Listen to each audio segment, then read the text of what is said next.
7 o'clock. You know what that means? It's time for the show. It's time for the show. The show. Why do you guys keep changing your votes? I see you changing your votes. Going back and forth, back and forth. What the hell?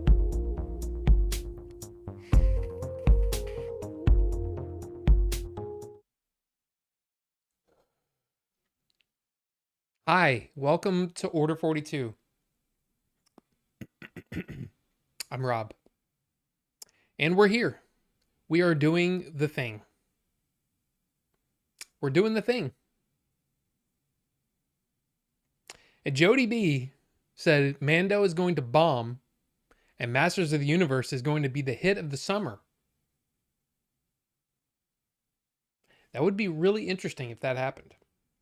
Considering Masters of the Universe is right now is they're saying what, 25 million opening weekend?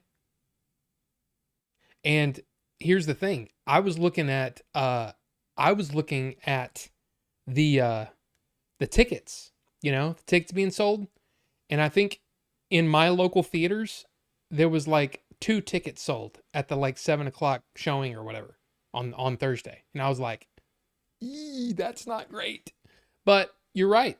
Word of mouth could be a thing. And I think I would be interested to know how much of my generation X, actually buys tickets beforehand, like prepays for tickets. It would be interesting because that's happened many times where the what do you call it? The projections are just not right because there was a lot of people buying it like on the day, which means that the projections are going to be pretty much useless. It's interesting. It's definitely interesting. I'm just going to say it's interesting. But yeah, welcome everybody. We got Style Fox who came in first, but then he retracted his message so Rufus could be first. That's the kind of community that we built here. I think that's pretty cool. But anyway, Rufus said, look for the stream, no notification. I was still if not first, can't win. And then Justin said, he's not first. Wah. Well, hey, you're all first in my book. Basically, in this community, you guys are kind of like, the kids who all get a medal. You all get a medal. Which a lot of people don't like, A lot of people have kind of rallied against that kind of thinking. There needs to be a winner, But anyway, we're not getting into political stuff today. Oh no, we're going to have some fun. We're going to chat. We're going to have fun. I'm going to show off what I watched this week, which wasn't much. I'm going to be honest. And I got a pickup this week. And hey, surprise juice poll. So here's the weird thing. I ordered this juice, this liquid. I don't like juice. That just seems like a weird... Anyway, I ordered this e-liquid from this new company. I say new company. It's a new company to me. I've never ordered from them before. And I got a shipping notification on May 9th. And the last thing that USPS says is that it left their their post office where they are in Rochester, New York. And I'm like, updates, please? 10 days, no updates. So I'm wondering if I'm even going to get it, which is going to suck because it was about $120 worth of e-liquid. We shall see. Anyway, Cosmo, welcome. I'll be posting a shot of the show off my Apple TV 4K that I bought this weekend for my iPhone. Hey, good.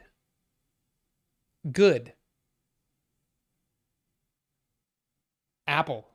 I don't know. But good. Welcome. The shoe. I don't know what that means.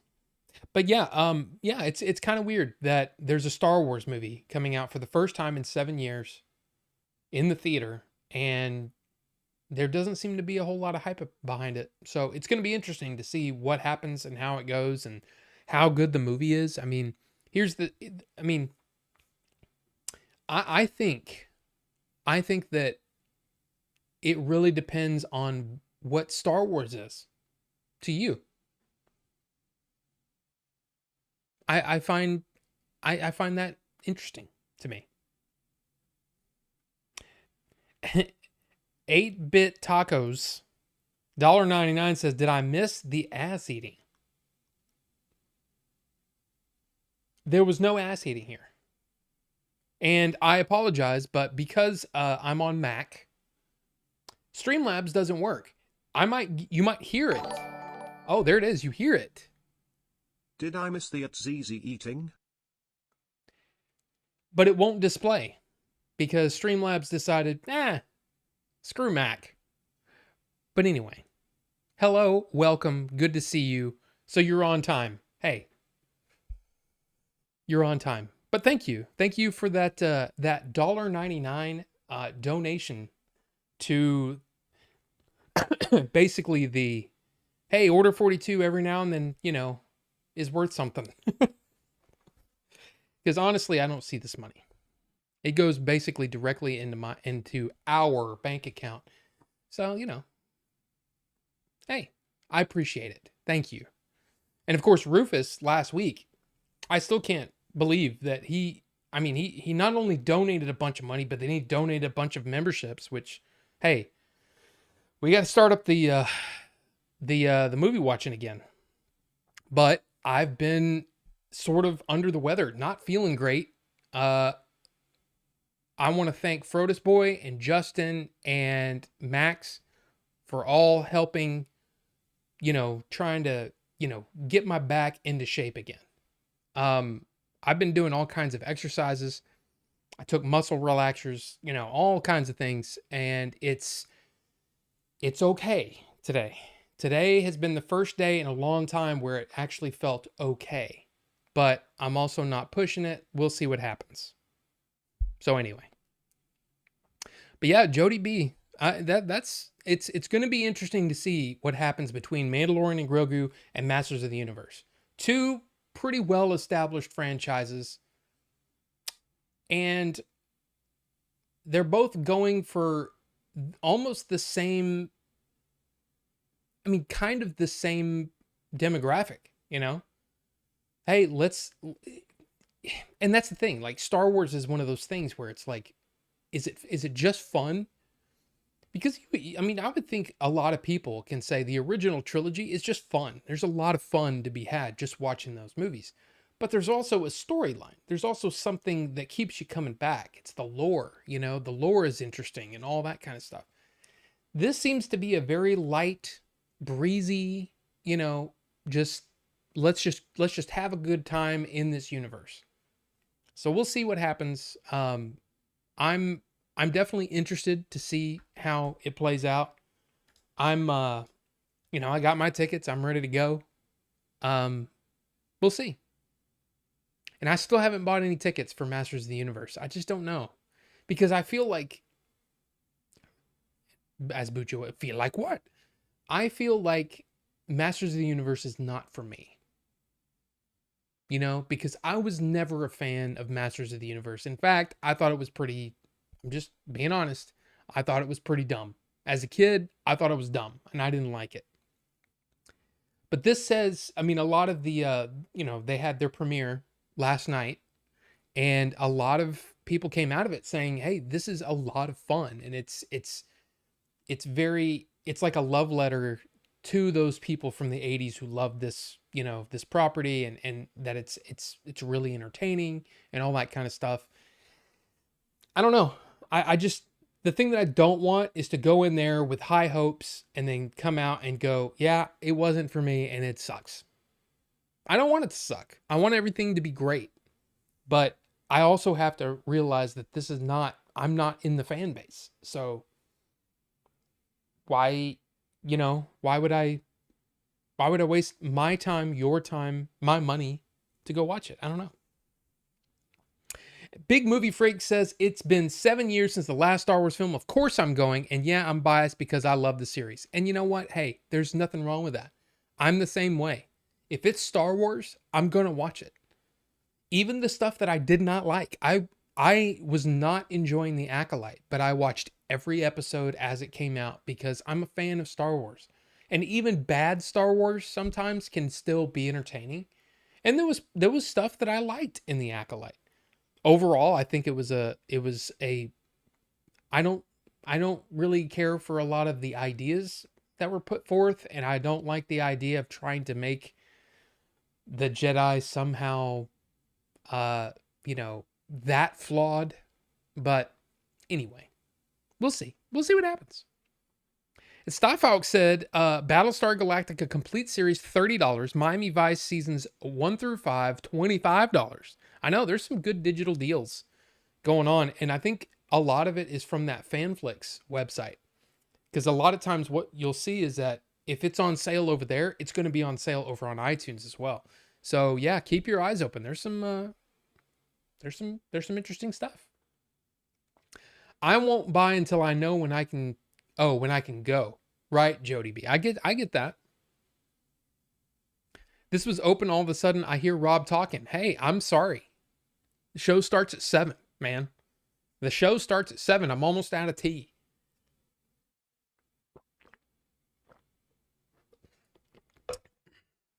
Google that game, Rufus. It's awfully amazing. And hey, Rob, Justin, hello. Hello. Already posted. Let's see.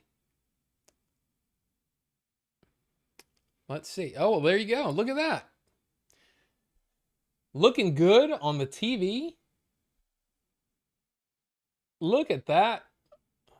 Look at my old ass. Oops. I just closed my... But yeah. I mean, look. Hey, it's looking good. It's looking good. It's not that bright on the phone.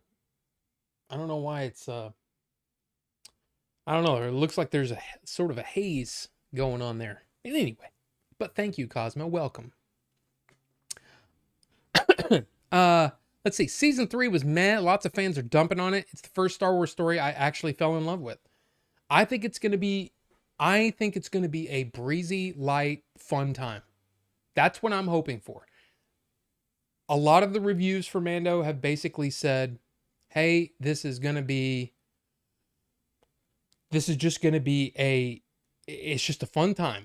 It's not meant to, open up the Star Wars lore. It's not creating a bunch of new connections between characters. Nothing like that. It's just going to be a fun time at the movies. And you know what? I'm okay with that.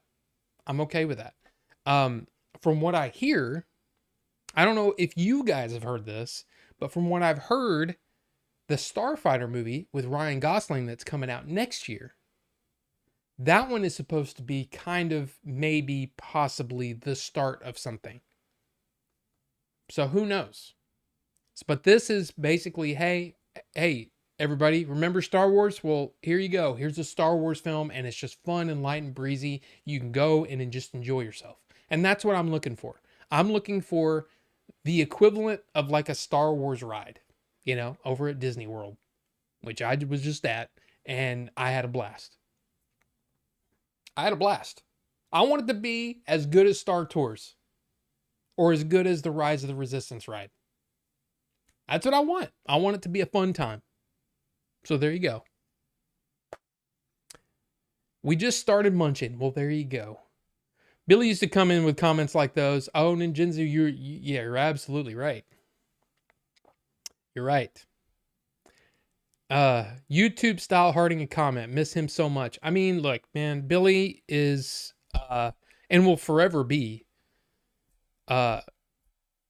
just to me a staple of YouTube and of what YouTube can do. And on top of that, he was a really funny guy. So yeah, absolutely. One day of no pain is great. String those good days together and soon it'll be a week. Glad to hear things are improving slowly. Thank you, Justin. I appreciate it. And again, it's still there. It still is a little tender, but it's you know, like yesterday was really bad. So I don't know. I'm hoping that it's just going to start getting better. So we'll see. And Jody B said, where did that go? Disney doesn't know what to do with Star Wars. It's pretty obvious now. They've hit very few times with TV and the movies, and this one is starting to sound pretty meh. I mean, I get that, but you also have to understand too, is that everyone at Lucasfilm was basically looking at Kathleen Kennedy stepping down. She's finally stepped down, and Starfighter is the last thing that she, helped to bring to fruition. So Dave Filoni and whoever that other lady, I will probably always forget her name, basically co-CEOs of Lucasfilm, we won't see the fruits of their labor and what Star Wars will be going forward for at least another 2 years, 3 years. Maybe the next series that comes out or the next series that gets announced, that's going to be where we're like, okay, now this is Dave, basically putting his foot forward and saying, hey, this is the new direction. I just want, all I really want is good stories.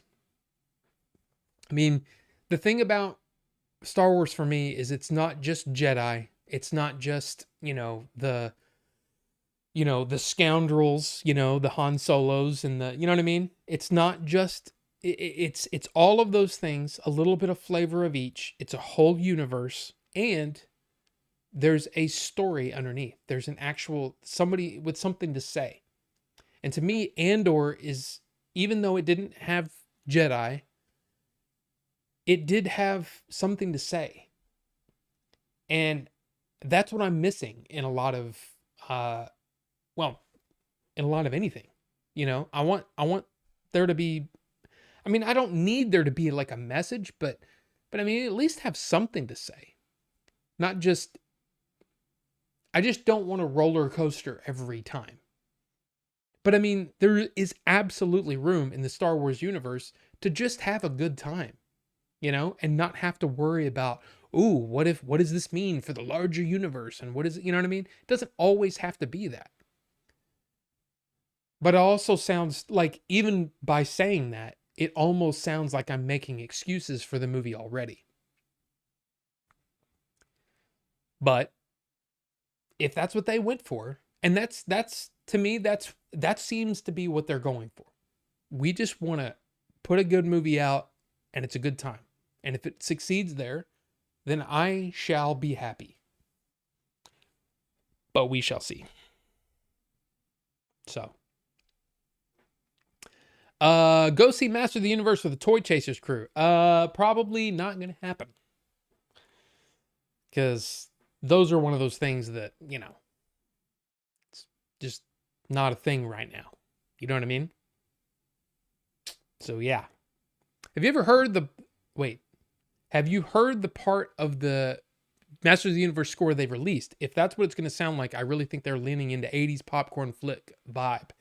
Yes, now I haven't heard that, but that's pretty much what I'm hearing when all the people coming out of the theaters, like last night, was this is a throwback kind of movie. It has that kind of 80s vibe, and the fans of Masters of the Universe are going to be really, really happy. And there was even somebody that said, look, this movie is not for me, but I think fans of the Masters of the Universe are really going to enjoy it. And I look at that and I go, I don't know if I need to go see it. I don't think that's for me, because I'm not a fan of Masters of the Universe. I'm aware of it, and I actually watched quite a bit of it because my friends were into it at the time. They seemed to really enjoy it, and they had a bunch of the action figures and stuff. And I'm going, okay, seriously, man-y faces. Anyway, I know I keep going back to that, but come on. Anyway, the holiday special was entertaining. Was it though? That is, to me, the holiday special is the most cringe Star Wars should ever be. There should never be anything that tops the holiday special when it comes to being cringe. That was, man, that was bad. At least in my opinion, that was bad. I haven't had Ticket to Mando, but I'm totally not expecting to come out of it with over the top feels like I've had with Star Wars in the past. And I agree. I think it's going to be. I think if you can get on its level, because let's be honest, there's sometimes. I mean, look, I think everybody's probably guilty of this at some point. Sometimes we go into a movie with expectations that just aren't fair. You know, like when you go into, for example, a Christopher Nolan Batman movie, you know, you have certain expectations, you know, and it's basically, I'm going to enjoy this movie if my expectations are met or exceeded. And for the most part, my expectations were exceeded every time, except for Dark Knight Rises, which again was my fault because I put rules on Christopher Nolan's universe that didn't need to be there. But like, it's kind of like when you went into Solo, I had no expectations. I said, I don't know how bad this is going to be. I've heard all the problems and all the whatever. I just want to have a good time. And you know what? I came out of it saying, yeah, I had a good time with Solo. I thought Solo was a lot of fun for what that movie was. And I thought it actually did a lot of things really, really well. Now, of course, there's things about Solo that are dumb, like the, you know, oh, you're alone. Well, I guess your name is Solo. And it's just like, come on, really? Why do we need to do that? Why? You know? And then there were other people that were like, it seems like everything that you knew about Han Solo happened in 1 week. I'm like, I mean, not really, but I mean, I kind of get what you're saying, but come on. Let the movie be a movie. You know, the movie's going to have, hey, this is why Han did this, is because of this happened. And, you know, I just enjoyed the movie. I thought it was good. I thought it was fun. And it looked cool.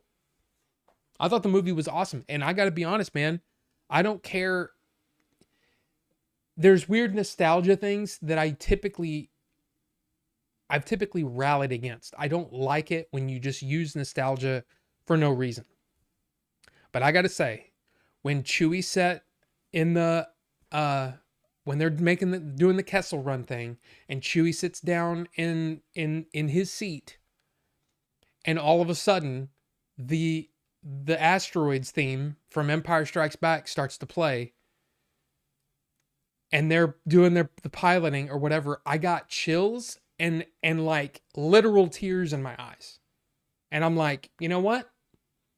Regardless of what my preconceived notions of this movie were going to be, that was well done and it was super entertaining. And that's what I came out with. I came out with going, you know what? That was a good time. That was a good time. And I'm hoping that Mandalorian and Grogu can, I mean, I don't think there's not going to be a nostalgia that's going to hit. I mean, maybe, who knows? But I'm hoping for a good time. That's it. That's it. Star Wars lore is a pain, an albatross that's dealing a slow death to the franchise. Fun is the only way it can survive. The next generation won't care about lore. Note, I'm Gen X. Well, you know what? I kind of agree with you.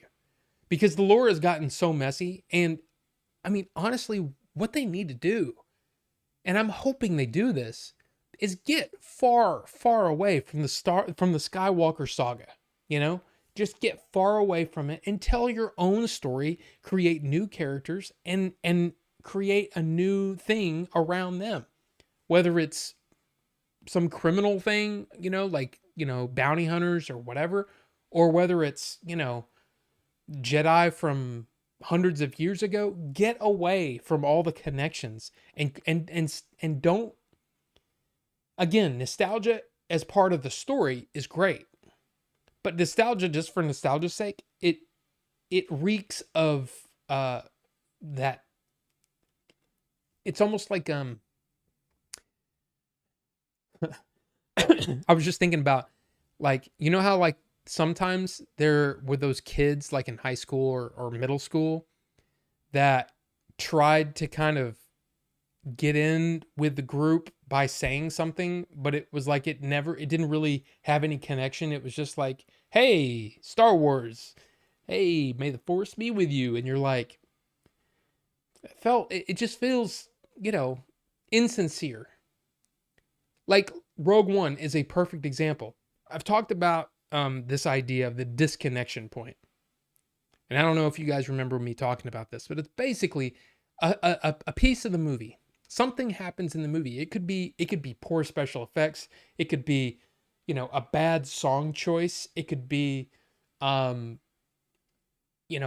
part like a piece of bad acting or whatever. But there's something that takes you out of the movie for a second, and you start to the spell is broken. Well, for me in Rogue One, the spell was broken very early. And it's because on Jeddah, all of a sudden, out of nowhere, Dr. Evazan and Ponda Baba are there. You just watch yourself or whatever, and it's like, okay, wait a minute. What are they doing there? That is the only reason they're there is for that elbow in the ribs that says, hey, remember this? And that's one of those things that I find completely insincere, and it does not make sense for them to be there. Literally hours before, Jeddah blows up. I mean, spoiler alert, but yeah. So they somehow got on the planet and then got to Tatooine in time to meet Luke. That's a little too much for me. A little too much. But anyway. I binged Maul. Grim Raider, welcome. Hello, Robert. Binged Maul and loved it, but I don't know much about anything. Have you watched and what are your thoughts? Grim Raider, I did watch Maul Shadow Lord. I did enjoy it.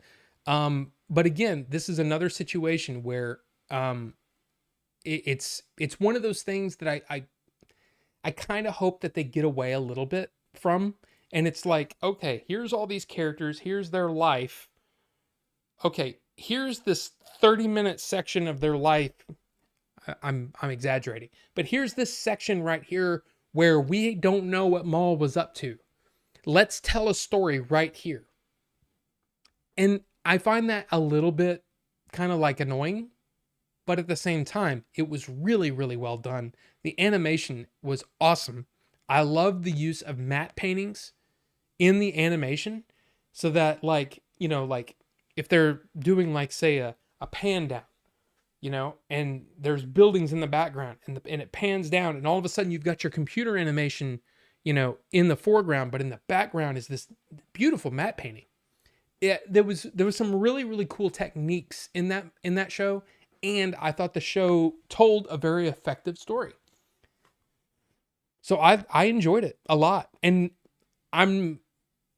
it's that same thing where it's like, okay, we've created all these characters. What part of their lives have we not heard about that we can exploit? That's what it feels like, and I kind of wish they would get away from that and just tell a new story with new characters. Doesn't have to be Jedi.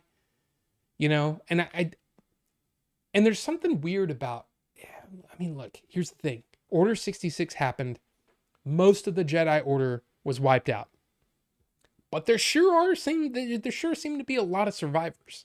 And that's one of those things that's a little bit annoying. It's like, oh, here's yet another Jedi who survived.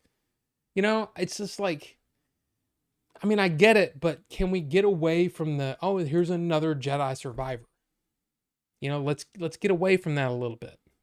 I don't know. Is it too much? I don't know.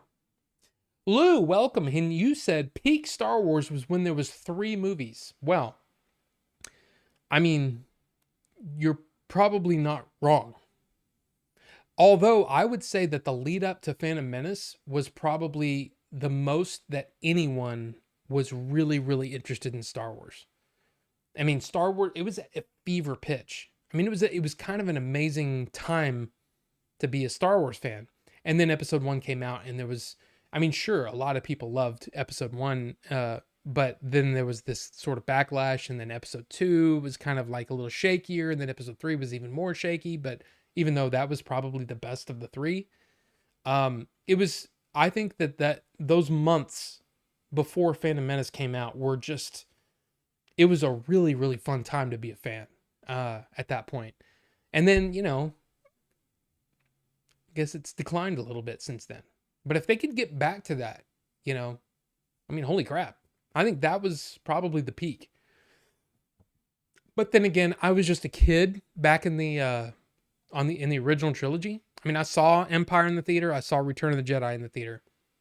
And of course, it was an amazing experience, but I don't know what the world was like. You know, wasn't watching the news and reading the papers, and of course back then there was no internet, so yeah. I don't know. All the movies were fun for me too. Boba Fettish, Boba Fettish could have been better. Yeah, I mean, dude, Book of Boba Fett is. I don't know which one I'm more disappointed with, Book of Boba Fett or The Acolyte, because those were both had a lot of potential, and to me just squandered it. Because the idea of The Acolyte, you know, the pitch beforehand was like, "Ooh, this is really interesting." Oh man, they really fumbled that. But Boba Fett, I mean, gosh, and that's the problem with the Mandalorian and Grogu, in my opinion. The Mandalorian is basically what Boba Fett should have been. You know, like all the cool stuff that Mando has done, it should have been Boba Fett doing that stuff. And then they bring Boba Fett in, and then see him take Jabba's throne, and you're like, okay, this is going to be the Godfather of Star Wars. And it ended up being pretty bad. And he's like, oh, you know what? I'm going to do good. Why? Why would you automatically, like, and maybe that's one of those Disneyfication type things, but man, what a disappointment. He was better than any of us. Rufus, I mean, look, Billy was great, but he wasn't perfect either. You know what I mean? It's just, I'm not trying to say that, you know, he was bad or anything like that. But I mean, to say he was better than any of us, he was a good dude. He was a good dude, and that's enough. You know what I mean? He doesn't have to be better than everybody. You know what I mean? But that's just my opinion.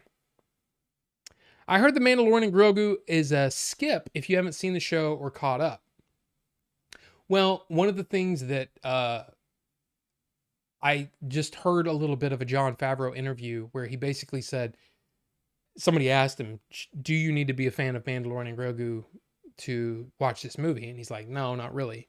He said, because we give you everything that you need to know in the movie. You know, for the people who have already watched the show, they already know, and they kind of get it, and they move on. But for those who don't know, they get kind of a crash course on who the Mandalorian is, who Grogu is, and all that kind of stuff. So I don't know. I don't know.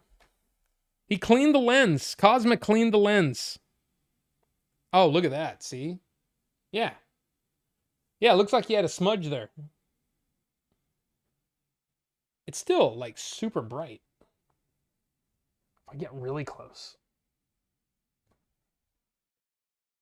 The color's good, man. The color's good.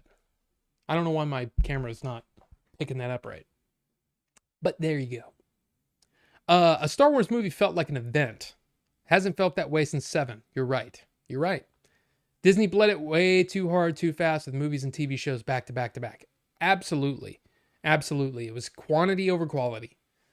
But I mean, again, they were trying to, you know, get Disney Plus off the ground. There were so many reasons. There were so many ways that they did it wrong. And, you know, not having a plan for the sequel trilogy that was going to wrap up a 9-movie saga.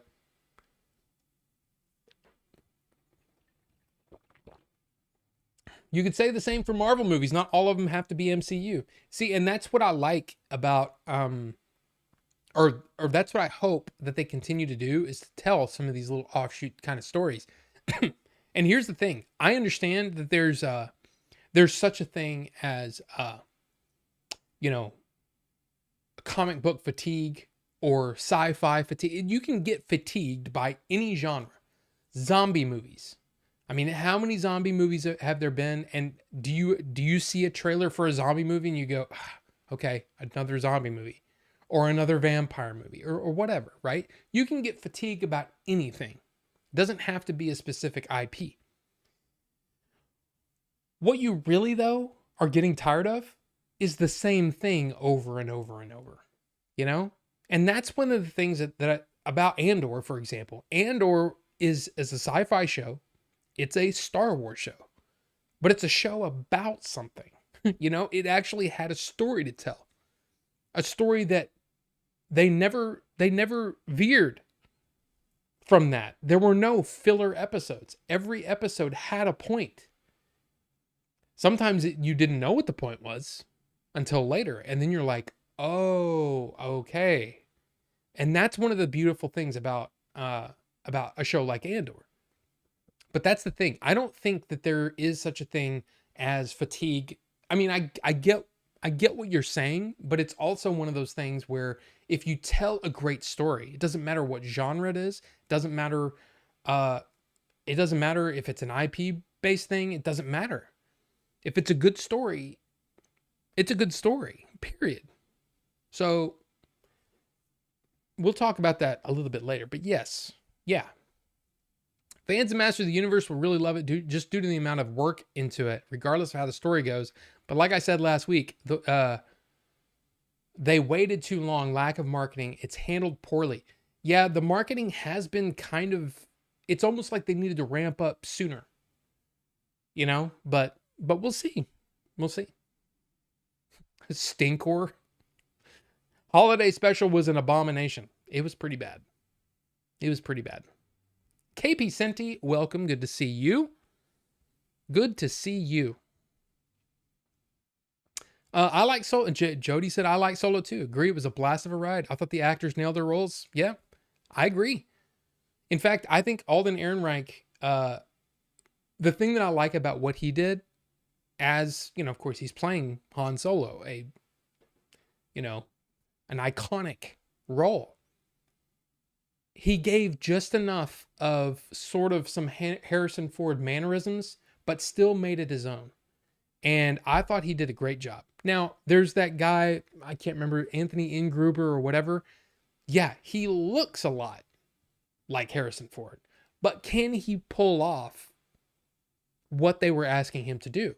I don't know. I'm not a casting agent, you know? And it's possible that he went in there and was just trying to do a Harrison Ford impression without doing anything of his own. And that can be an issue. Or maybe his acting just wasn't that great. I mean, who knows? But Alden Ehrenreich to me, is a star waiting to happen. That guy has been in so many great movies and he's had so many great parts. He hasn't really broken through yet, but he's somebody that I'm rooting for because I think he's really good. Of course, you know, in Hail Caesar, I thought he was amazing in that and so funny. And I want to see more.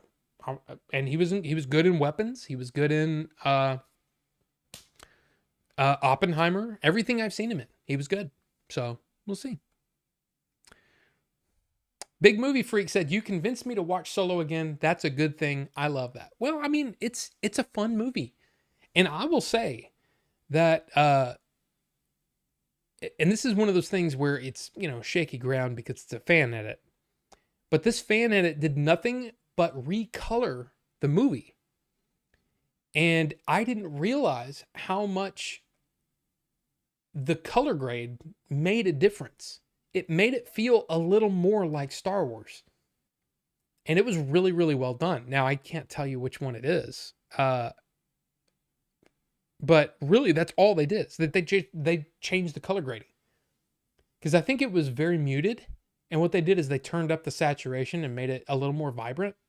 It was really well done. And I came away going, that was a fun movie. So, anyway. Wesley Van, welcome, sir. Says, "Are you going to see Avengers Doomsday?" You bet your butt. I am so excited for Doomsday. Yeah, I'm watching them both that day. I'm going to watch both of those movies as soon as I can. If there's early screenings that I can get into, I will go. Because those are the two movies where I feel like they have the most potential to be amazing. But who knows? Like the Odyssey is one of those movies because of all the casting controversies or whatever. And I'm like, I don't care. I honestly don't give a crap who's playing this part. I don't. because in context of the movie, it may work perfectly. There's been so many times that I just don't care. And then I get in there and I'm blown away by, oh, like, oh, man, I can't believe this person's in this performance, or it's going to put, is playing this part. And then I go in there and I'm like, yeah, that was great. I had nothing to worry about. Or, well, gosh, they're not even that in it that much to make a difference. Who cares? The rest of the movie around it was awesome. Odyssey could be very well that kind of situation. I don't think it's going to matter too much, honestly. But, and again, everybody's got their opinions about all kinds of things that I won't go into. But I'm just like, you haven't seen the movie yet.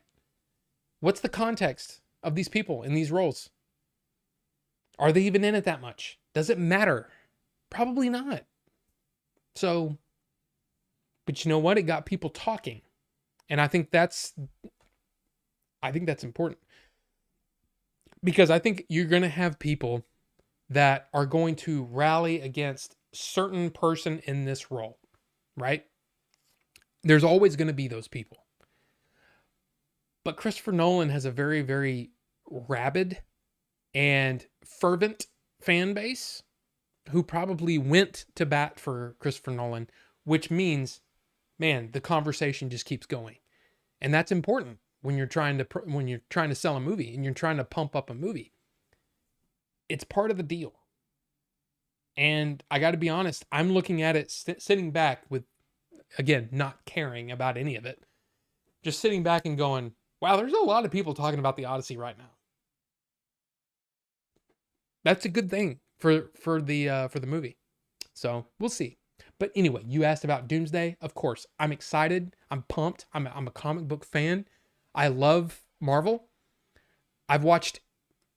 Well, I'm still missing. There's still some shows and some movies that I missed out on for a number of reasons. But yeah, I love Marvel, and I'm really excited about Doomsday. Like, excited. And Dune 3, I couldn't be more excited for Dune 3.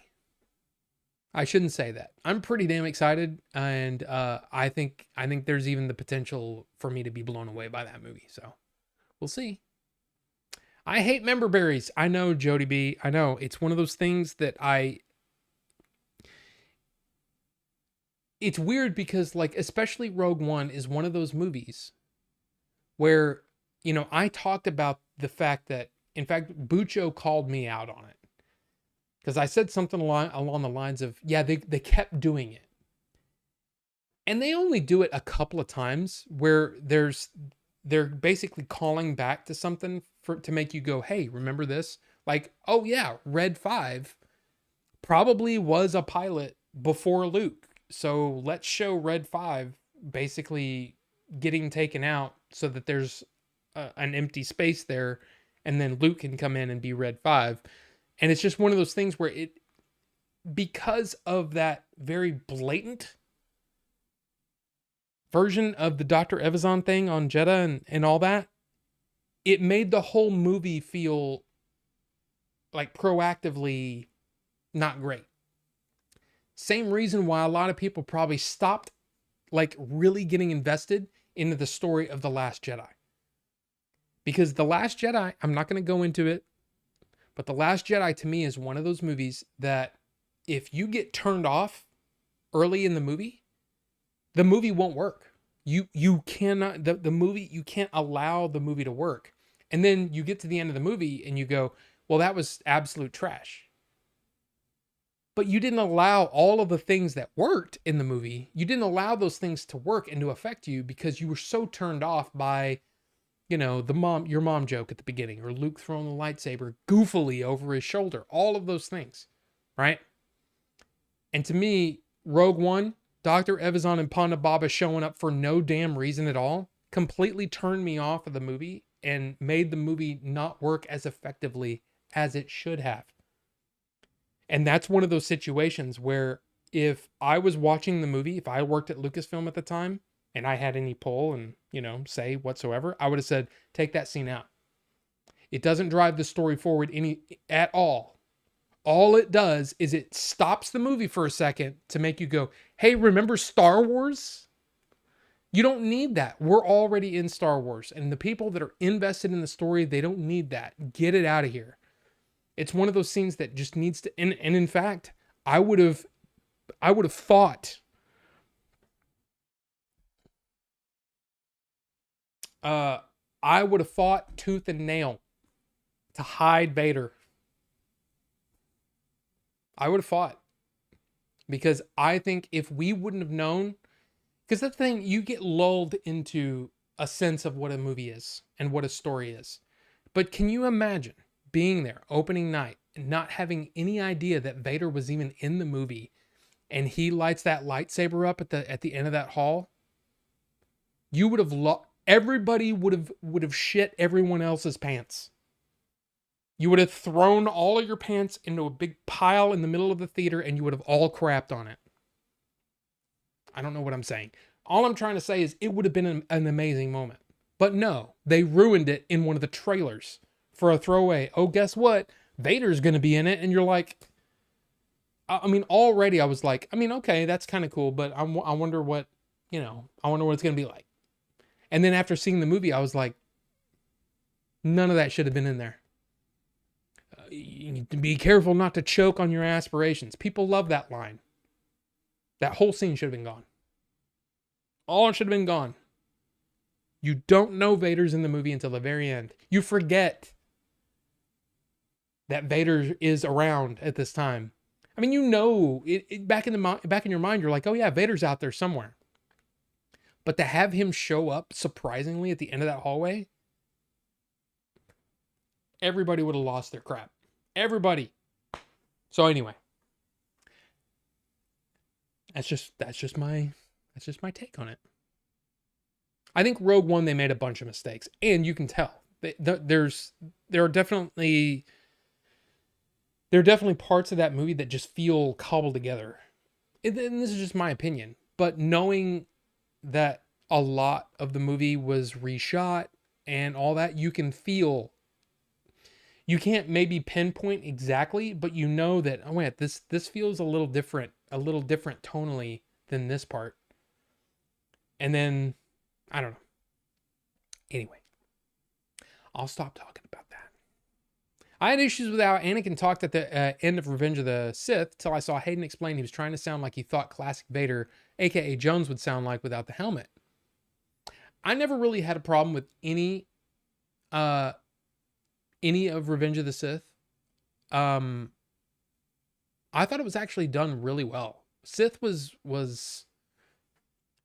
prequel wise, I think Sith is definitely the best one. I mean, there's still some lines that you're like, what? Why is that line in here? I love the fact that Anakin felt torn between his loyalty to the Jedi, but them getting him to do something that he feels is wrong by spying on Palpatine, while Palpatine is, helped him and kind of, you know what I mean? It's just, I like a lot of that. And I never really had a problem with anything toward the end of Sith, but that actually makes a lot of sense, and it's kind of cool. So I bought tickets for Phantom Menace a month before the movie came out and went on opening night. Had to stand in line for hours before they let us in the theater. Hell yeah, Wesley Van. The weird thing was we ended up buying 2 showings, the first showings on opening day. We didn't go to the midnight screenings. So we went at 9 a.m. the next morning and then watched it twice back to back. But yeah, I remember coming out of it being in a daze and being like, I don't know if I like that. But it's Star Wars, so I'm going to have to watch it again. And then the second time was a little bit better, but I still didn't feel like, and it's something that I've come to realize, that every Star Wars movie, when I walk in the door, I'm probably not going to like it on the way out. I'm going to have to warm up to it, because no matter how much I fight it, I have my own expectations. And some of my expectations are really stupid. And again, I say it all the time, but you cannot compare a movie to anything else but what it is. You can't compare it to this crazy idea you had in your mind, and then you fall in love with that idea, and then you're comparing that idea to what you actually got, and it's not the same, and it makes you not like the movie. And I'm talking, this is again this is personal experience for me. This is what I go through every time pretty much every time I watch a movie, a Star Wars movie. And it's because I know and love Star Wars so much. I've thought about Star Wars so much that I have kind of my own headcanon version of all of these little pieces where things don't really connect. Meaning, like, there might be a space in time between, say, episode 4 and episode 5. I have an idea of what that time was like because I've thought about it. What happened between, like, how did they get from, they're putting the medals on, and a few years later they're on Hoth. Luke has gone through some stuff. He maybe done some Jedi training. You know what I mean? Like, I think about all that stuff. So then when some media tries to go in there and fill in the gaps, I go, wait a minute. And like, to me, I had my own version of what the Clone Wars were. So when I came out of there going, why was he a kid? Why did they start so far back? Why did they do that? Like, to me, I thought the way that the prequels were going to go was that the first movie was going to be Anakin and Obi-Wan, Jedi Knights, doing their thing. And at the end of that movie would be the beginnings of the turn from Anakin into Darth Vader. The second movie, the Empire Strikes Back version, right? That's where all the bad stuff happens. It's the act 2 of this 3-act structure. Act 2 is where all the crap goes down. So the second movie would be all about the fall of Anakin Skywalker. And by the end of the movie, you have the beginnings of the turn. And what I had in my head was that he would turn to the dark side and start taking out all the Jedi, and it would be something that it would end with Obi-Wan kind of finding out that he's got to go take care of Vader. And then the third movie would be all about Vader continuing to wipe out all the Jedi and Obi-Wan having to hunt him down. That's what I thought the third movie was going to be. So again, first act, introduction, you got all your characters, whatever thing's going to happen. That's the first movie. The second movie is where all the crap goes down. The third movie is the resolution of this story, which would lead right into episode 4. That's what I thought that the prequels were going to be. So when I walked out of episode 1 and we've got him as a kid and he's just now a Padawan of Obi-Wan, and I'm just like, this whole movie just doesn't make, it's completely something that I hadn't thought about.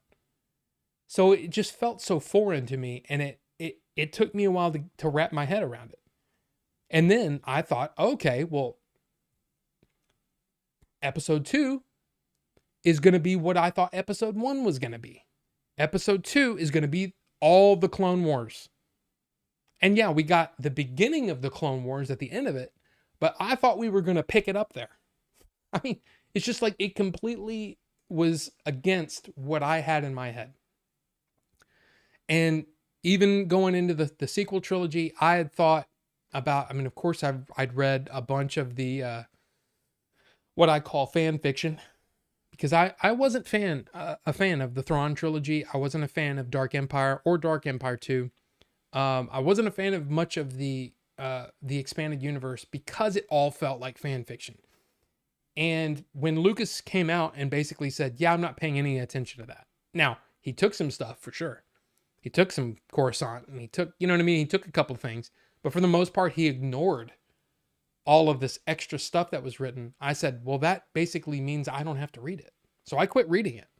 I just completely, Shadows of the Empire, I couldn't tell you what it's about. Never played it, didn't care, because it's not Star Wars to me. Star Wars is what Lucas did, not what anybody else did. So anyway, episode 7, 8, 9, and Rogue One, I came out of the theater being pretty disappointed. And then I learned to appreciate episode 7 and what they were setting up. Episode 8 took me one more time seeing it, where I started to see the genius of some of the stuff that Rian Johnson did. Some of the stuff just still doesn't work. And then episode 9, I've only seen twice. Period. Episode 9 to me is a terrible abomination. Rogue One, it took me a couple of times to get it and to go, yeah, this is pretty good. I mean, it's definitely got issues, and it's not my favorite Star Wars movie, but it's not terrible. It's not great, but it's not terrible. Solo, I liked almost immediately because I had no expectations going in, because I thought this was going to be a train wreck. And I came out of it going, wow, that was actually really fun. So it's one of the things. Solo taught me a very important lesson, that the fewer expectations you can have for a movie when you walk into it, the more that you have the potential of enjoying it. So I try not to have expectations. Doesn't always work, but that's it. There you go. Wow, that was long. Sorry, I went off the deep end. I need to get caught up here. I was just watching your HAL 9000 videos. Will you watch his newer versions of the prequels? He added Yoda's fight back in, etc. Excuse me. Con Benjamin Luke. What made you cut your hair short? Oh, okay. Those are two questions. Number one, I've pretty much divorced myself from watching fan edits for two main reasons. Number one, I think fan edits are so subjective. Most fan edits are basically, I'm going to take this part out that I don't think is good, and I'm going to put this thing in, maybe from the deleted scenes or whatever, that I think is good, but it's so subjective. And especially what got me into the fan edits was The Hobbit, because The Hobbit is a troubled production. You know, to me, the best fan edits are the ones for movies that didn't succeed, you know, and maybe there's some editing that you can do to make that a better experience. There are some edits that are really fantastic for The Hobbit, but it's also really, really subjective. Some people like this part where this thing happens. Some people don't. So there are some fan edits that ended up being higher rated, but that's all subjective. And it's all based off of someone's idea of what they think the Hobbit movie should be. I got to the point where it's like, you know what? When it comes down to it, there's only so much you can do to fix a movie. And it's not like you can do reshoots. It's not like you can, you just can't do that. So there's a ceiling to how good a fan edit can actually be. Now you can represent a movie into a completely different thing, and it can become something different, like the heavy metal Star Wars. If you haven't seen that fan edit, that's actually worth watching, because it makes it into a new experience, and it's actually like, wow, that was really interesting. But as far as like prequel edits and all that kind of stuff, I'm kind of done with that. I kind of feel like those have already cemented themselves, even the sequel trilogy, into being what they are, and there's really not much you can do to fix them. And I'm not going to take someone else's subjective view. I watch it and then I project my own subjective views onto that, which could go against what the person wanted. So that doesn't make sense for me to review that. This is all one reason, by the way.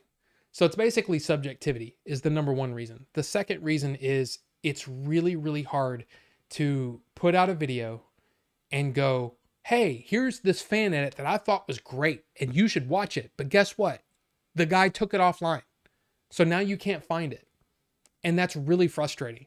So it makes my video completely pointless. So it's subjective anyway. And people keep taking their fan edits offline. That's it. And that's why I just stopped doing it. And then this is kind of another reason. And this is nothing if like JX Editor, if he's here, or JX Editor. He did a fan edit And he said, "Hey, would you mind watching it and doing a review upon release?" And I was like, "You know what? That's a cool idea. Let's do that." I basically turned into marketing for his fan edit, free marketing. And there was something, it felt weird. It felt odd to me. And I'm like, I'm not, mm-mm. Which is a lot of what, Lucasfilm does that. Lucasfilm will bring in all of these fans. Hey, watch this movie and then do your own review of it and talk about it or whatever. And it gets people talking. It's basically very, very cheap marketing.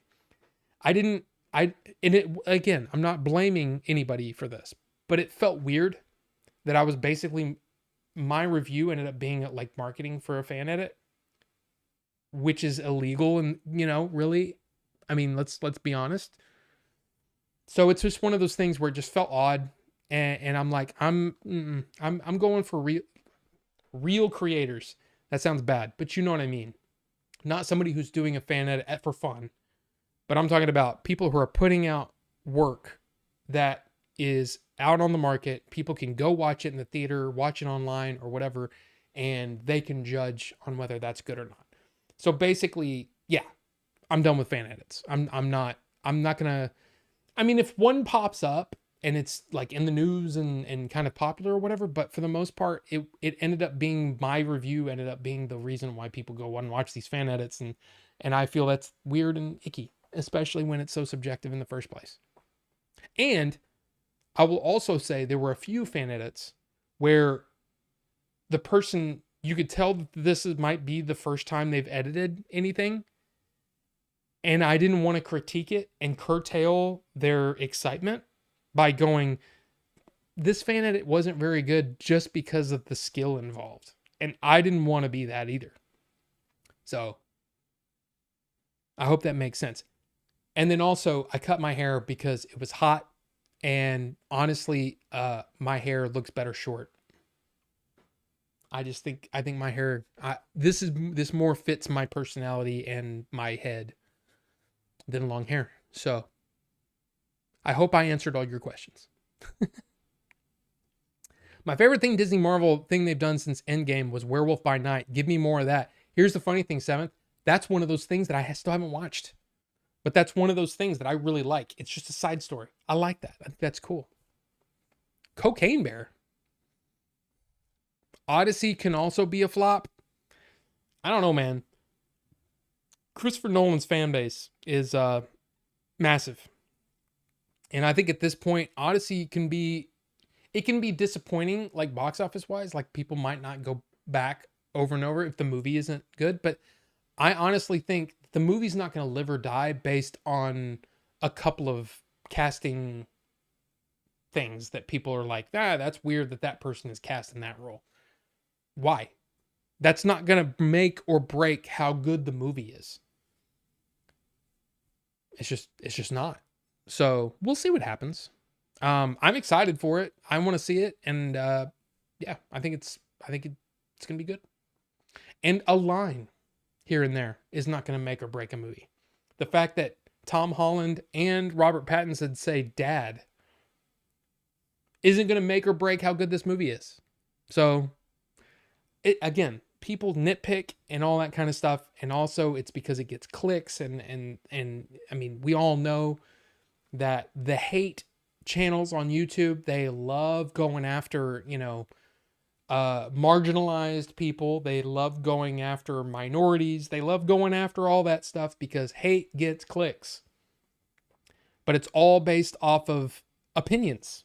And opinions are, they're like assholes. Everybody's got one? That doesn't seem right, but you get what I'm saying. It's not going to make or break the movie.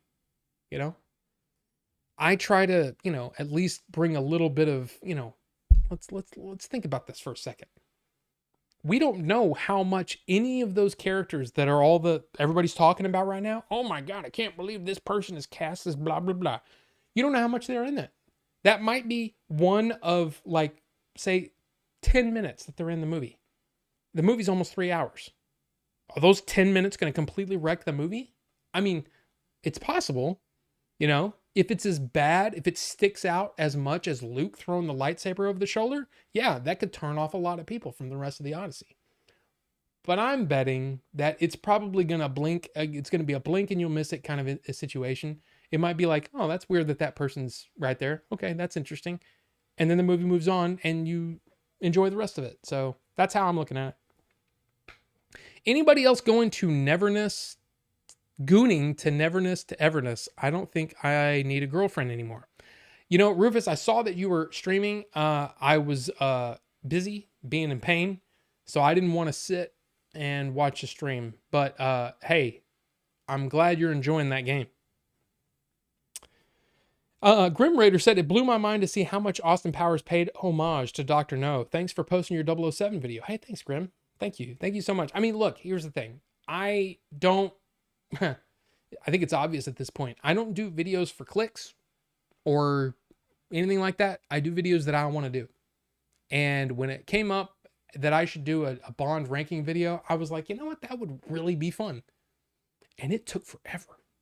That's further proof that just because it takes you a lot of effort to do a video doesn't mean people are going to watch it.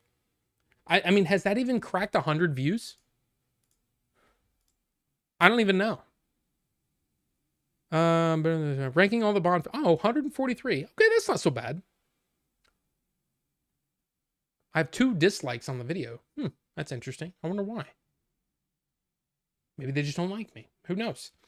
But yeah, it's I don't do videos for any other reason but because it interests me to do it, you know? And that's usually what happens.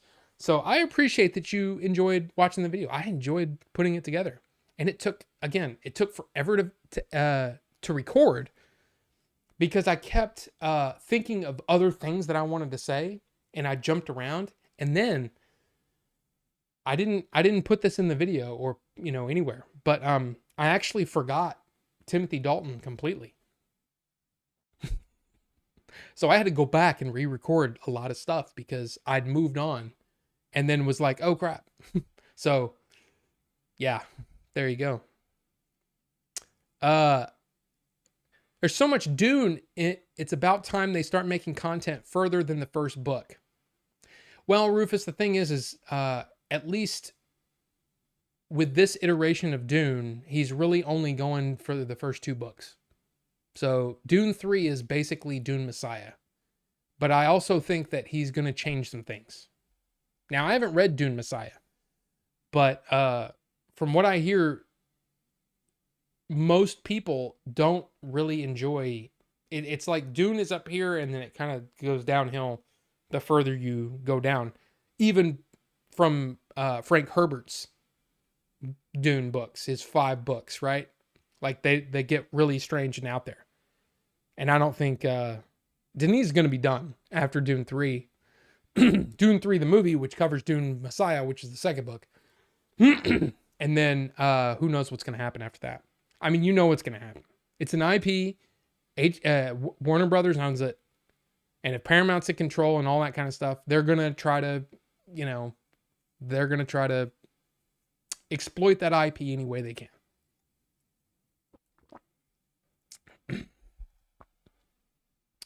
And I'm behind again. Holy crap. I'm so far behind. How did I get so far behind? Oh yeah, I went on a freaking thing. Oh, let me just say with Star Wars. So right now I have 39% say hells yeah, they're going to go watch it. 26% says now I'll wait for streaming. I get that. And 35% chose Amanda Watson. So either they don't actually know what The Mandalorian is or they're being goofy, in which case, yeah. But I'm going to end this poll now because we got to start the poll for these. So only the people that are here are going to get to choose. There's only 2 because those are the only 2 I have left. Pick flavor now. So you only have 2 choices: strawberry and cream. I can't spell. Holy crap. Donut.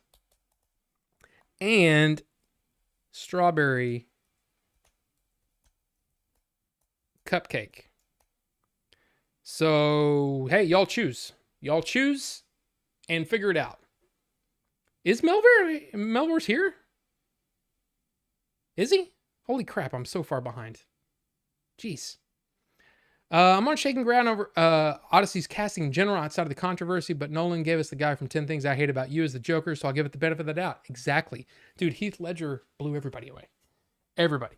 Glenn Harris said, did you watch The Punisher One Last Kill? Yes.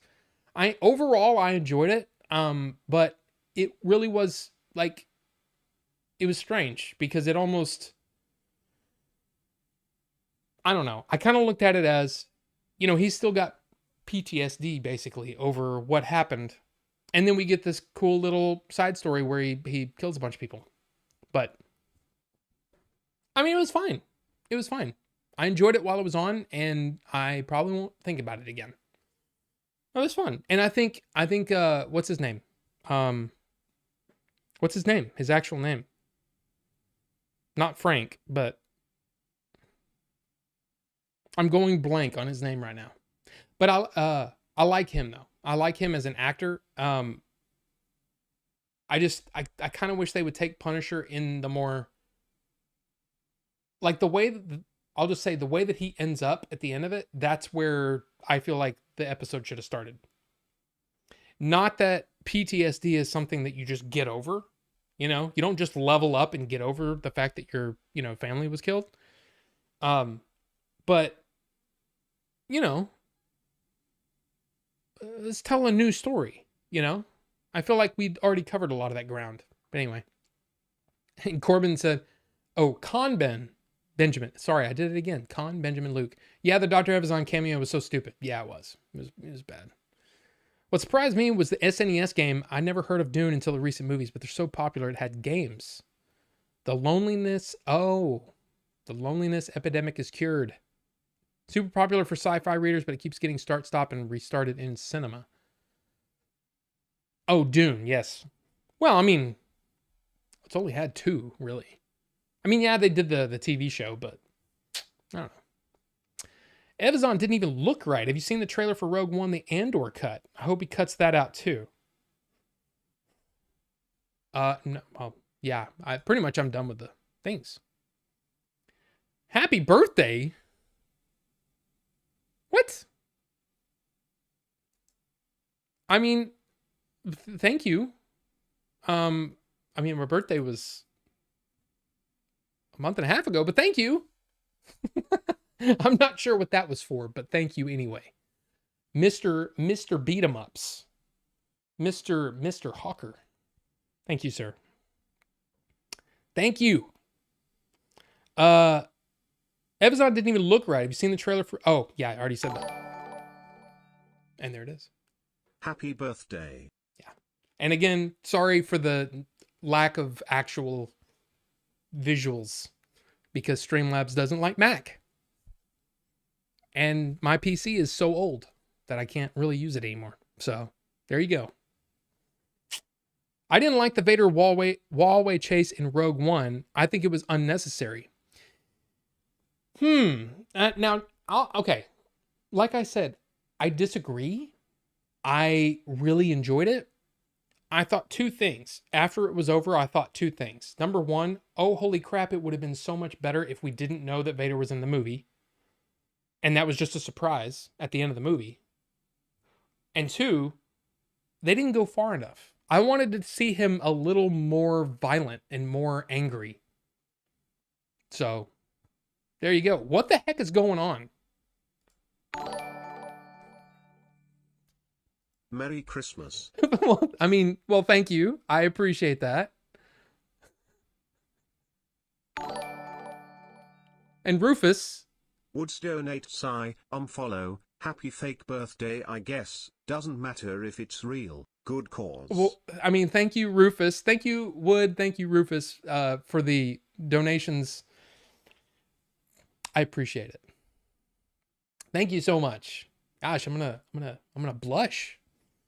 Jeez, I'm gonna get the vapors, Holy crap. But I think, like I said, that's what I think about the Vader thing. I think if we wouldn't have known and it was just a surprise at the end, I mean, seriously, everybody would have crapped in the middle of the theater. And that doesn't, it's not as funny if I didn't say it right the first time. Anyway, yeah, I think it would have been cooler that way. But again, I'm one of those things that say, hey, you got a cool thing that's going to be a cool fan moment. Save it. Save it until the movie comes out. Don't ruin it by putting it in the trailer. You know, save it. And it's fun, and it's more fun that way. What is going on? What? You guys are nuts.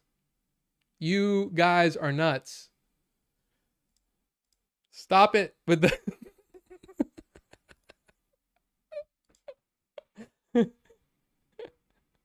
Look at this. What is going on? Y'all just everybody chill. Everybody chill. You know, that's not why I do this. But I appreciate the love. Thank you so much. Did it actually make a noise just now?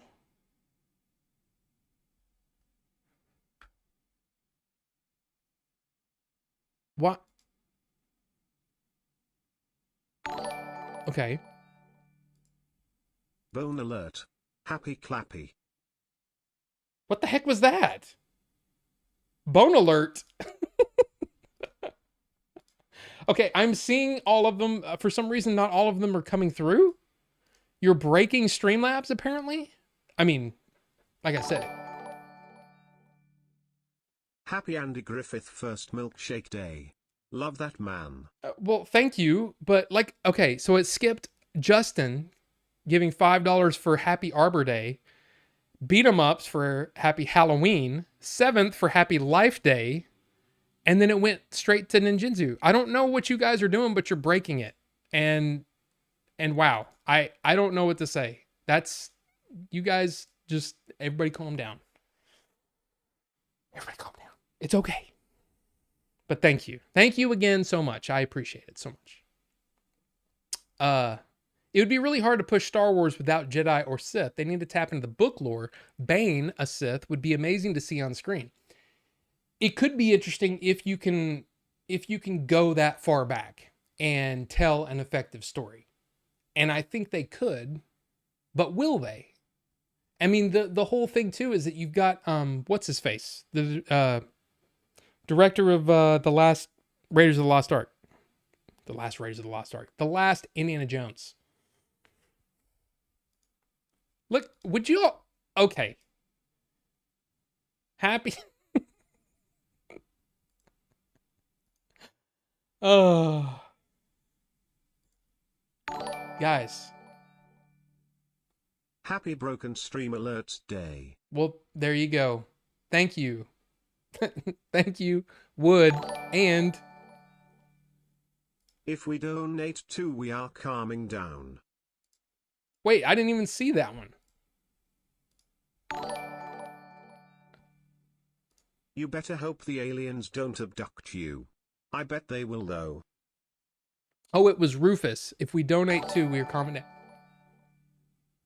Let's all donate too. We can do it. Guys, thank you so much. It's too much. It's too much. Too much. I appreciate it, but it's too much. So thank you. Where am I? Oh, Bane. Yeah, so yeah. See, like my brain's broken right now. What's his fate? Good to see you, man. Who wait.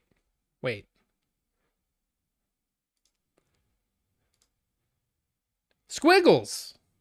Thank you, man. Good to see you too. Good to see you. Let's see. Break the stream. Y'all are definitely gonna break the Streamlabs for sure. James Mangold, because he's supposed to be doing a like the beginning of the Jedi. That would be interesting if it actually becomes a thing. But who knows? And that was Justin. Thank you, Justin. I appreciate you. Wow. All right. So anyway, Bane could be cool though.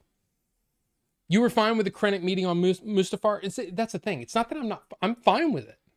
But again, I think it could have been better if we didn't know that Vader was in it and he just shows up at the end. It would have been awesome. So cool. And Chris, welcome. And he is going to see Mando and Grogu in the theaters. Well, good. I mean, I just hope it's good. I hope we come out of there and we enjoy it. That's all I care about. I just want a good movie. You know, I want to have fun. And hopefully it's kind of like I said, almost like a movie version of the ride that, you know, Rise of the Resistance or Smuggler's Run, you know, just having a good time. Star Tours. Just have a good time. You know, it doesn't have to connect. I see them continuing to come up. Y'all need to calm down. Tried streaming it. Good job, chat. Red heart emoji. Thank you. Thank you so much. Too much, man. Too much. Went as well as I expected for the second stream. I put a black box over the smut part. Oh, there's some. Oh, I didn't realize that your game that you're playing is sexy time. I didn't know that. Sorry. Hate how there's no original Star Wars trilogy to stream. They cut Nub Nub song in return. What the F, man? I know. But see, that's why, dude, that's why you get the, where is it? Well, I have it. I have the despecialized version that I burned to Blu-ray. But then of course there is also 4K 77, 4K 80, and 4K 83. If you go look those up.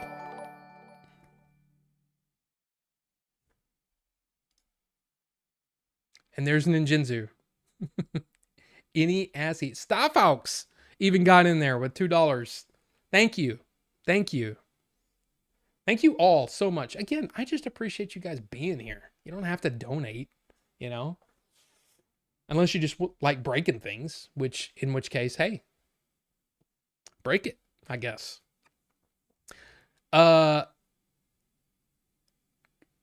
Can I even say that? I don't know if you can say that. Cleavage and let me use straight. Wow. Oh yeah, Khan Benjamin Luke. You're so beautiful. Such a terrible scene. That is the worst, one of the worst, if not the worst scene in Revenge of the Sith. For sure. For sure.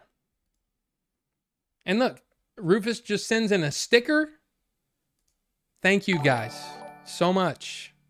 I appreciate it. Y'all can all calm down and just sit back and just enjoy the rest of the show. It's okay. I like the idea of seeing a movie and being so excited that you make someone else crap their pants. I want to see that film, right? There you go. Honestly, I didn't have it. Seventh says, honestly, I didn't have as much of a problem with Jar Jar. Episode 1 as I did with Jake Lloyd's line delivery. Well, I mean, he is a kid, number one. Number two, Lucas was much less interested. Happy Michael Jackson was Innocent Day. Oh, well, there you go. Seventh. I appreciate you guys. Thank you. Thank you so much. But yeah, I don't think, I just feel bad for Jake Lloyd, especially knowing what happened to him, you know, and that all the reviews and all basically the bullying he got, you know, made him turn to drugs and all kinds of stuff. And I just feel bad about all that. I mean, Ahmed Best, who played Jar Jar, you know, told the story where he felt like he needed to end his life. And that's just sad, man. And then he turned around and I don't know. I think those are sad stories. I think those are sad stories, how fandom can be weaponized in that way. I don't like that. So, and again, thank you all for the support. It really does mean a lot. So, Thank you. Just thank you. I appreciate it. Rufus getting married to a waifu. We should all go to the wedding. I hope I'm the best man. Okay. Jar Jar was an amazing comic relief, amazing character. The only reason it wasn't popular is because he was Jamaican and people hate different. I mean... LOL 7. Thank you, Rufus. Appreciate that.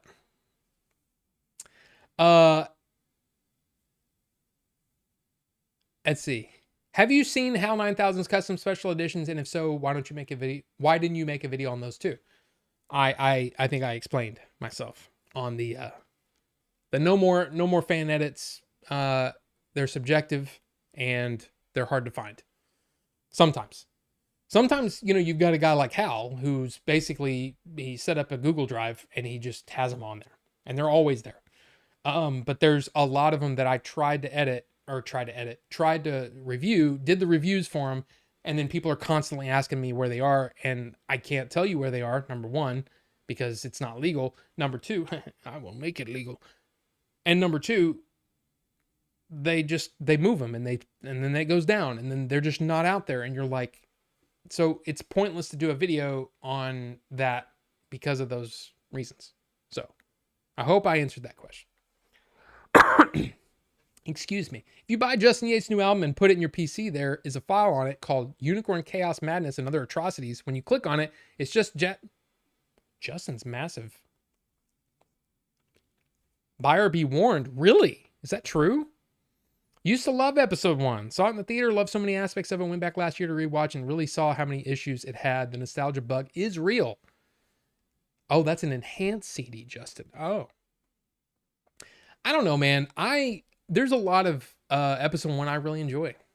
So, I don't know.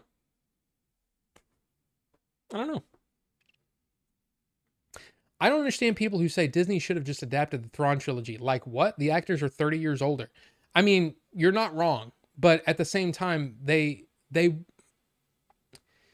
and I get it. They've probably fell in love with those stories and they wanted to see those stories adapted, but I just don't especially when Disney, I mean, I'm trying to see it from, a pragmatic point of view, right?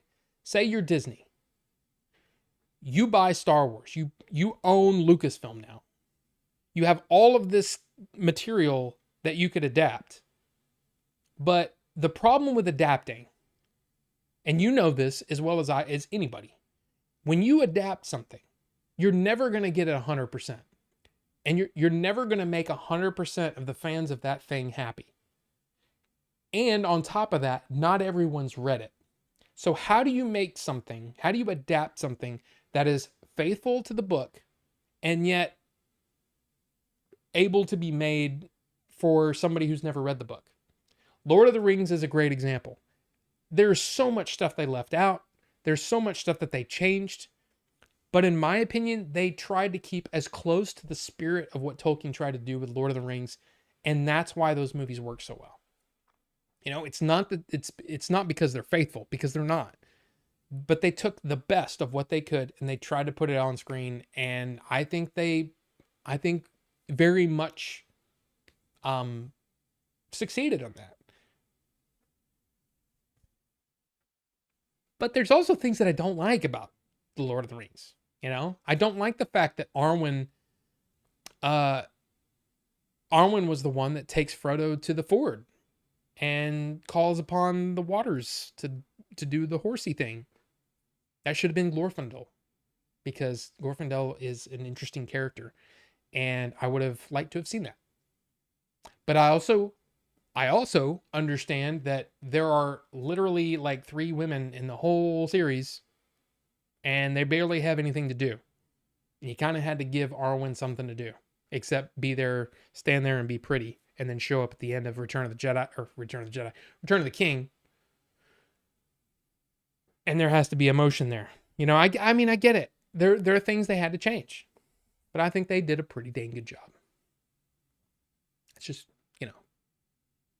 and I think from Disney's point of view, that's why they said, no, we're not going to adapt any of this other stuff. We're just going to try to do our own thing. And that's why they went to Lucas and said, hey, you were planning on possibly doing a sequel trilogy, right? And he's like, yeah. He's like, oh, what do you got? And he looks at it and they look at it and they go, huh, this is terrible. So we're going to basically be going into like cells and looking at the Force from a cellular level. This is really weird, George. Yeah, it's cool, ain't it? Sure. I like this idea of having a female protagonist, though. Oh, and Luke's a hermit. Okay.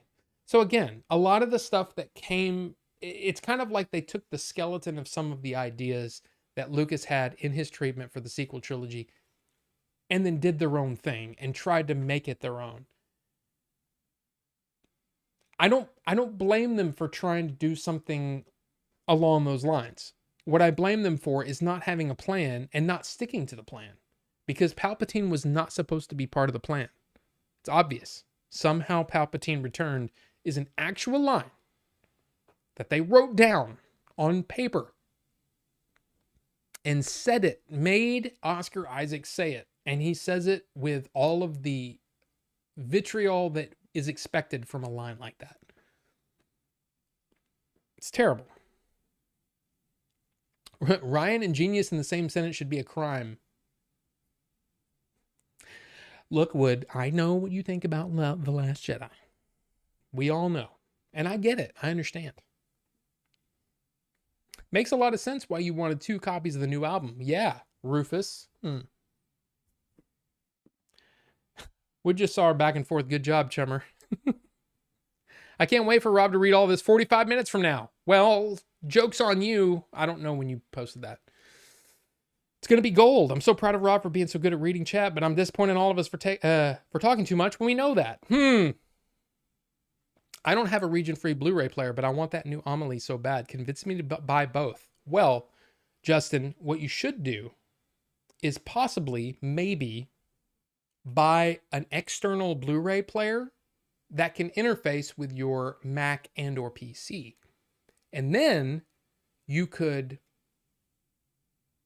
possibly rip the movie and it would be less expensive than getting a region-free player. And somewhere along the lines, somewhere down the road where you say, you know what, I actually want a 4K player now. And you end up buying the Panasonic UB 820 or what, the UB 820 or the UB 9000. Hey man, whichever one you end up getting later down the road, that can also play region B. But that's what I would do if I were in your position. But there you go. Thank you, KP Sinti. My hair does look quite, looks the same, doesn't it? Always does. I just can't imagine Lucas sitting behind the camera watching Jake Lloyd act and thinking, yes, this is what I envisioned. That Haley Joel Osment kid isn't jack shit. But see, here's the thing. Lucas didn't care about acting. As long as the story got across, he was fine with that. Because he's not a judge of acting. And I'm not saying that's fine, that's okay, but that's why we got what we got in the sequel trilogy, or in the prequel trilogy. That's why we got what we got. Then you have other more experienced, more seasoned actors come in and absolutely nail every line. Ewan McGregor nailed everything. He was pretty much perfect in the prequels. Why? Because he was already a seasoned actor by then. Natalie Portman was still fairly young. Hayden Christensen was just really getting started. So you get what you get, Long-haired Rob for the win? I don't know about that. I didn't think my long hair was that great. Because my hair is so straight, it's just really flat. And honestly, my hair looked best when I fixed it. But man, it was so much trouble to fix it that I was just like, screw this, I don't know. In the few years I've known Rob, I can't picture him with long hair again. He rocks his short hair like a boss. I don't know about that, but I I love the idea of having long hair. The problem is part of it is my face. My face is so oval that my hair looks weird when it's down. There's just a lot of reasons why the long hair doesn't work. I picked the right hair for this face, this head, you know? That's just me. Let's see, not the casting, the sound effects and acting. I'm not sure what that's in relation to. Agreed, Melvor. I was so upset with him. Our hair is where we keep our power. My power is in my butt. I mean, obviously, right? Crohn's boy. I'm curious if Melvor is going to watch Masters of the Universe. Is he? I would be curious to know. Rob could rock the Mummy Brendan Fraser hair. Yeah, I probably could. Don't ever feel guilty for not catching my streams. I'm insufferable and refuse to be fake. I'm not worth watching. I'm bespoke AF. Well, Rufus, my problem is, man, sometimes you stream early in the morning and I am not in the mood to be watching video games in the morning. I want to chill and, have a thing. Coffee or, whatever caffeine of choice that I choose that day and chill out. Well, I just took a vape, but hey, 21 votes. I think we have a winner. So I'm going to go ahead and end the poll. And even though I'm not anywhere close to being caught up because there's so many freaking, it looks so funny that there's so many freaking, oh my gosh, you guys are nuts. I'm hearting all of your what do you call them? Things. I appreciate it. But yeah, the winner is strawberry and cream donut. So let's keep going. Let's keep getting caught up here and go from there. Let's see. I don't really need to shake this up, but maybe if I do this, maybe that's better. Maybe if I do it toward the camera, I don't know. I should probably stop. That's gonna get me claimed. And then, I won't be able to stream. Strawberry and cream donut. It's called Ghoulish Recording. I don't know why, but that's what they called it. And everything's gotta have a name, right? Strawberry and cream donut. The nuck is ready. Drop on the nuck. Look at it. Come on. Look at the drop. It's on the nuck. And ready to be tasted.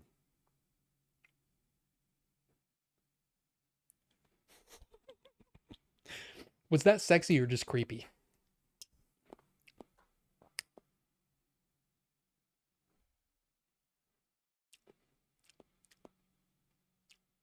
All I taste is strawberry. I mean that's what it should be.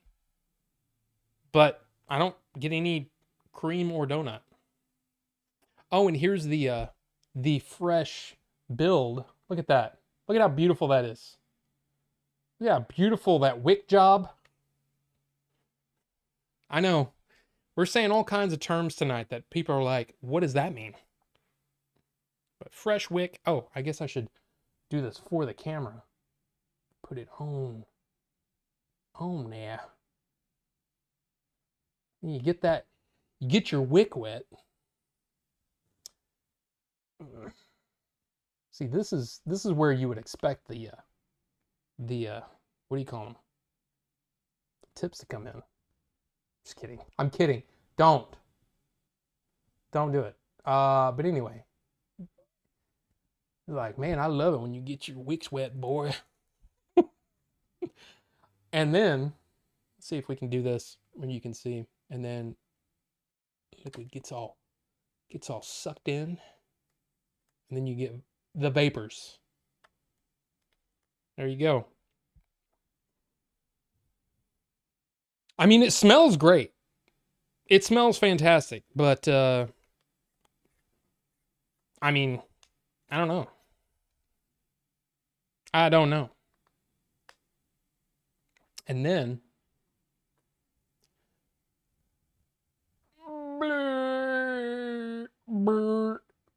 and tank is filled. All right. Let's see. Flood with likes. You guys flooded with freaking tips. Y'all were nuts. And Johnny, hello, welcome. Good to see you. I didn't see you there. Glenn said, I don't like fan edits. You're basically taking someone else's work and editing in what you think it should be. It feels icky and going against the vision of the person that originally created it. Glenn, that's definitely part of it. But more than that, it can just be a fun way to discuss a movie. Like, hey, look at this. They took out this scene that a lot of people didn't like, but again, I kind of agree with you that that's what should be championed is the original edit. But then again, with a movie like The Hobbit, where honestly, those movies didn't really work, and the way that some people kind of edited it in a way that made it actually kind of watchable, that was kind of fun. And it was fun for a while, but then it got old. So anyway, there you go. And look, everybody's here for Johnny. All right, so here we go. Ghoulish Recording, which is a strawberry and cream donut. This is the liquid that you guys picked. It won't freaking, there you go. That's what you guys picked.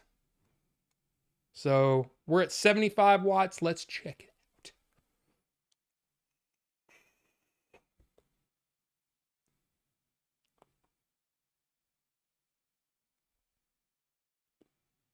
Okay, first thing I need to do is turn up the fan because I don't want to set the smoke alarm. It's terrible when you set the smoke alarm off in the middle of a stream. It's never happened on stream. It did happen during a podcast recording, though, that I was doing with Bucho. So, anyway.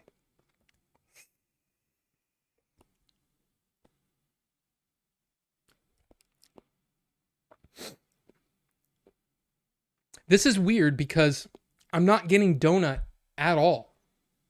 It's just a really nice strawberry and cream. It's got that kind of, that creamy, milky flavor. It tastes like, and the strawberry is not like a fresh strawberry. It's more of like almost like a candied strawberry. One more.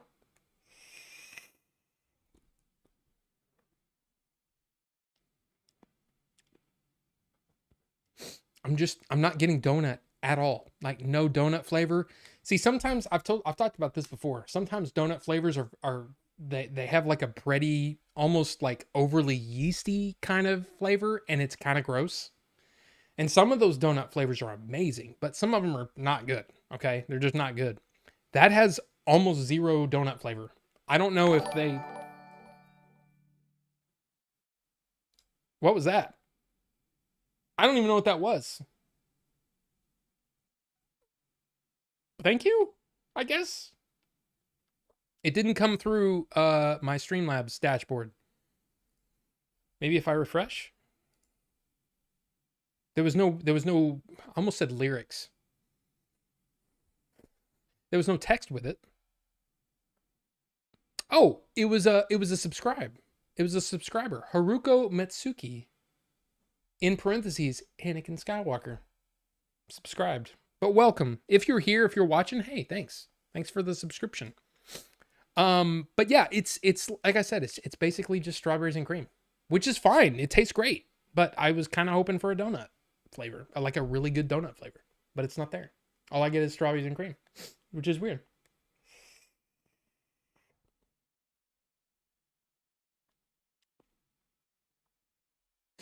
There you go.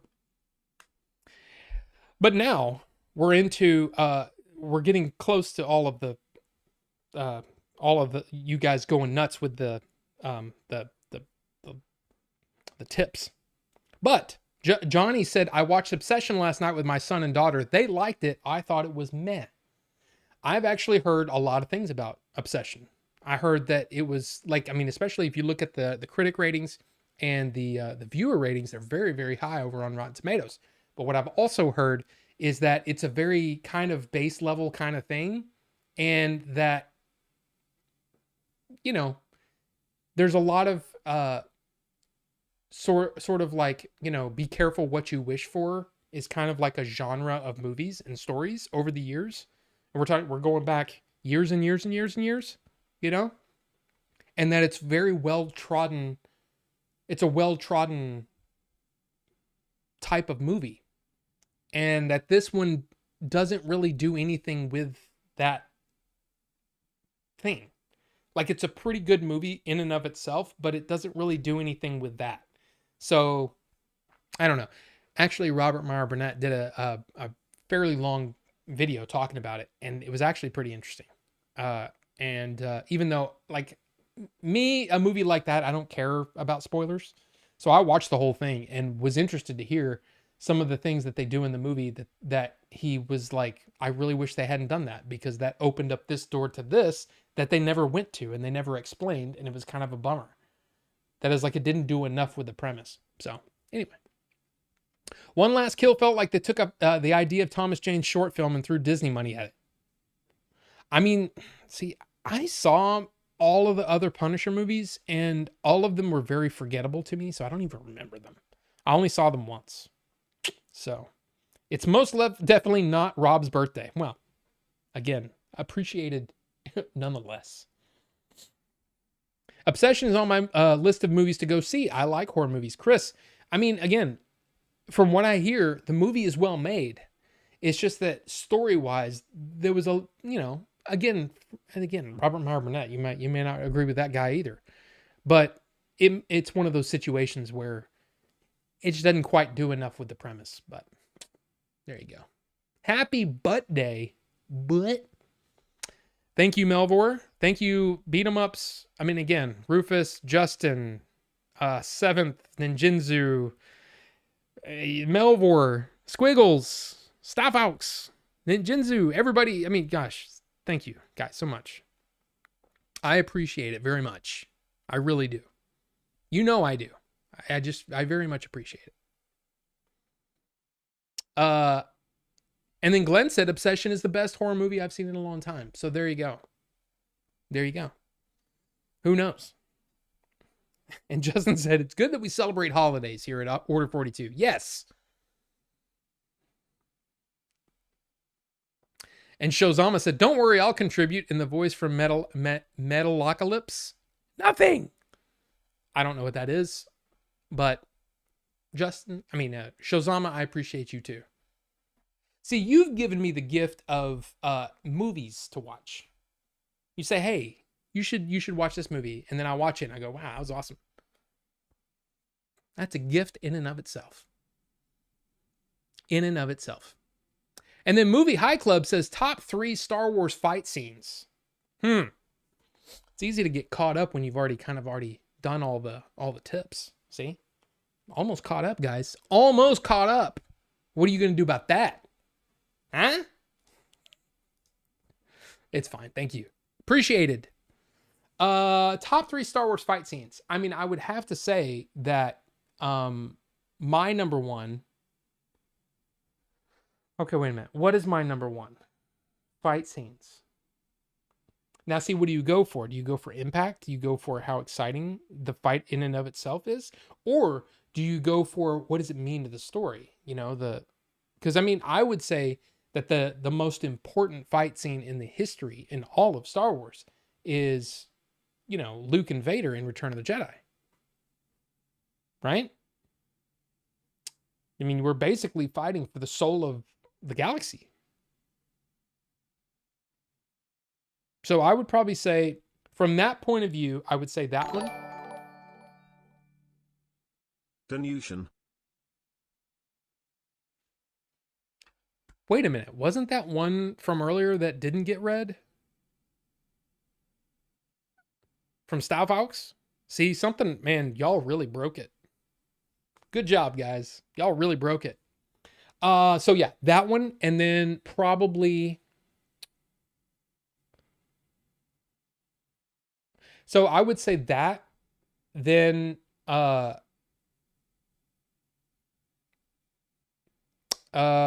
Qui-Gon, Obi-Wan, Darth Maul, and then Obi-Wan, Anakin in episode 3. Those are probably, in the order of importance, those are probably the top 3.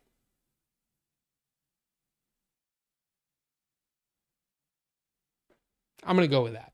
Now, like, I really enjoy the Jango Fett Obi-Wan scene in episode 2. Like, that movie's not great, but man, I really love all of the Obi-Wan as a detective stuff. I love all of that. And him getting face to face with Jango. Curious. The way he talks with Jango, or with Jango, is so cool. I just love it. I love it. Angel Star 23-J2P. Welcome. Hello, do you think Keanu Reeves would play a great Darth Revan? And if you've watched Maul Shadow Lore, do you think that the pink Twi'lek Devin will become Darth Talon? Very interesting questions. The first one. Would he play a great Darth Revan? Honestly, just like I said earlier, an actor in a role, talent in a role, whatever, it's all based on the story. So if you're asking me, could Keanu do it? Yes, he could. The other question would be, I guess the most important question to me is, can you write a good, fulfilling, good story with Darth Revan? Can you do that? Is it possible? The answer is probably yes.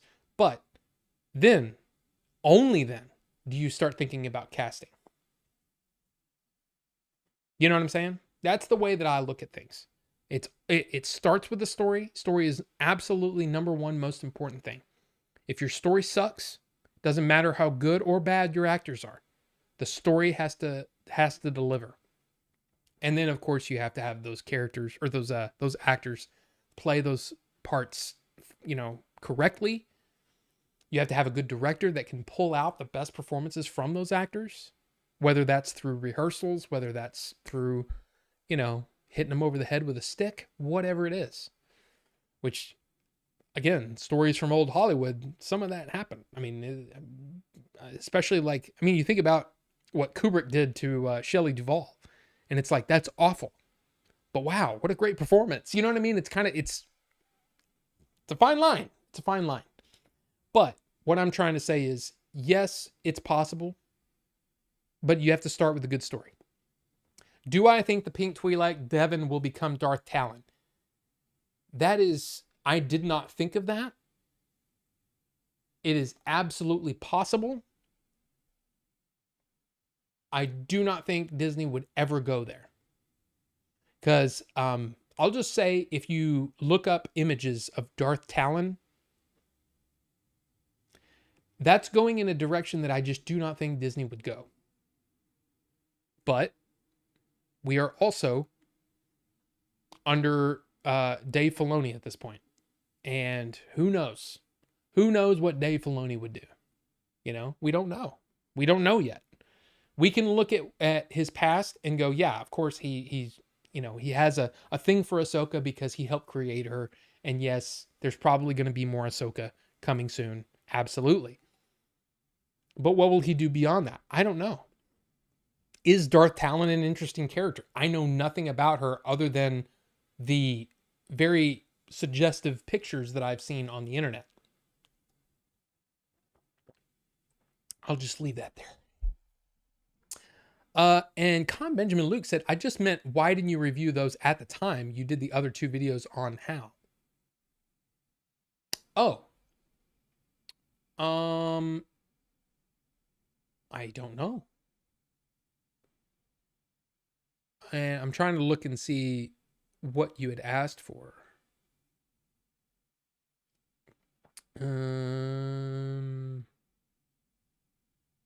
Oh, you even said thoughts on the theatrical versions. For some reason, I skipped that.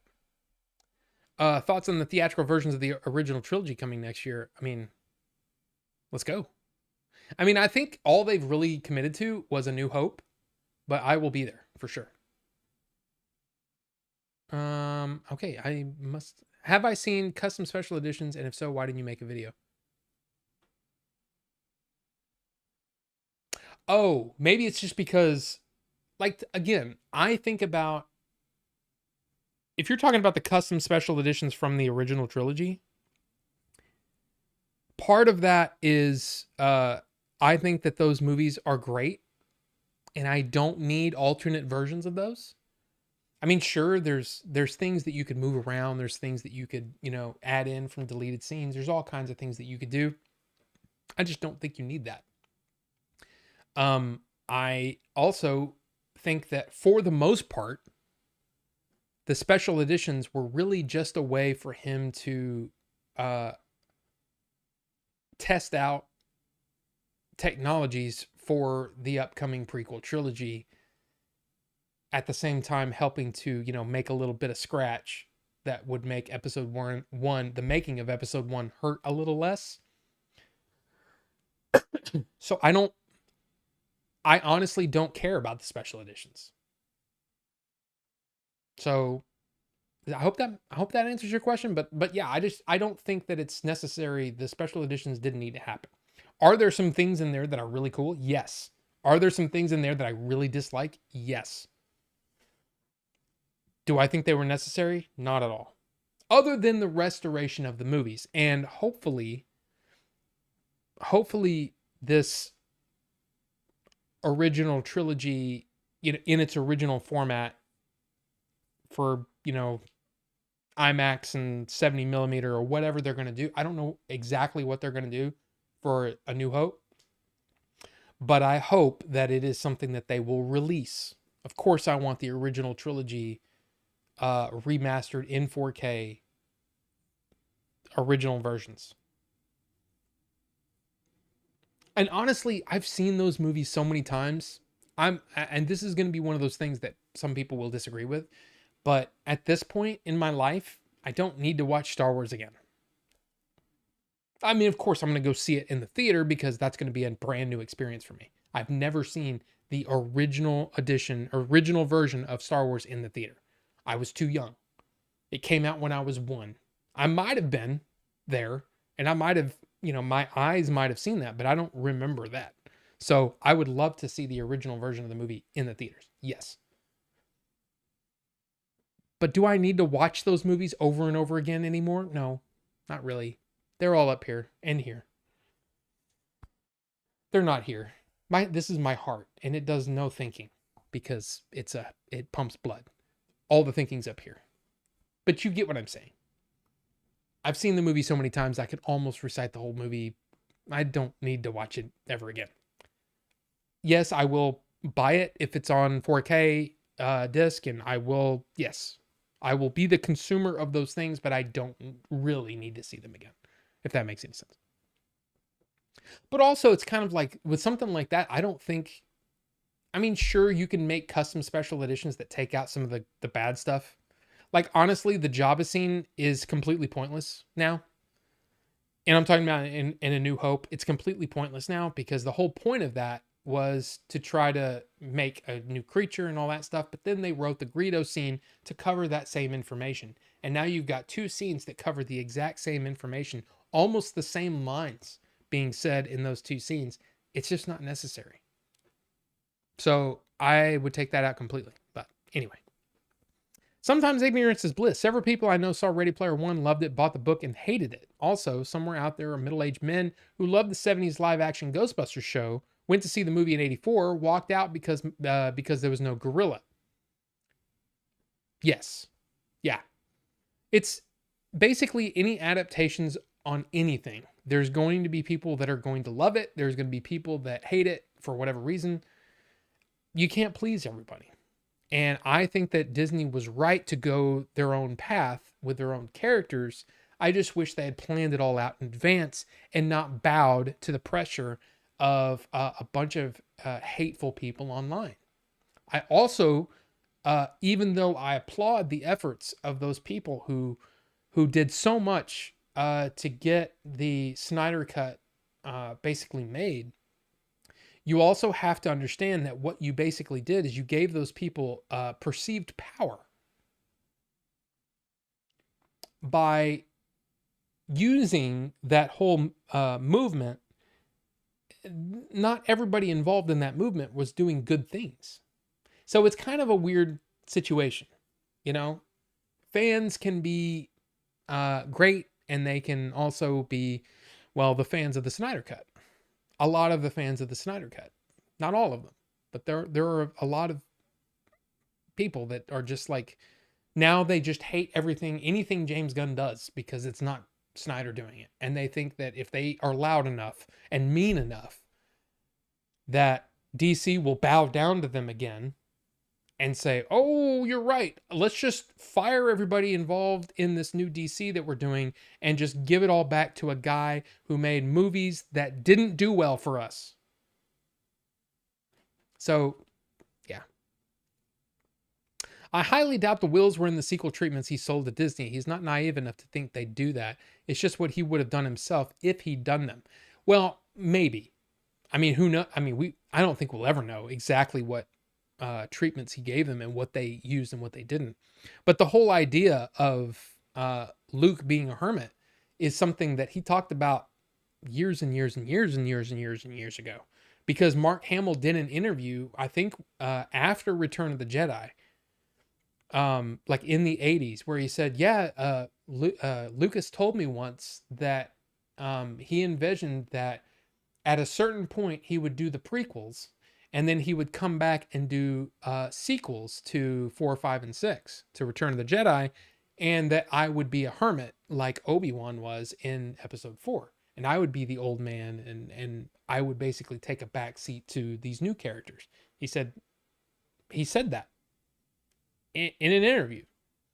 But who knows? You know, the whole thing is, though, whatever it was, whatever the idea was, if they had sat down and planned it out and said, this is what we're going to do, period, and stick to it. And here's the thing. I've read the possible episode 9, you know, from Colin Trevorrow. There were some interesting ideas in there, but it wasn't all great. I mean, let's just be honest. It wasn't all great. So who knows if it ended up better than Rise of Skywalker. But at least it would have picked up where Last Jedi, you know, left off. Because again, to me, the biggest thing that we lost in having Palpatine return is having an unhinged, like seriously mentally deficient Kylo Ren in charge of the First Order. What would that have been like?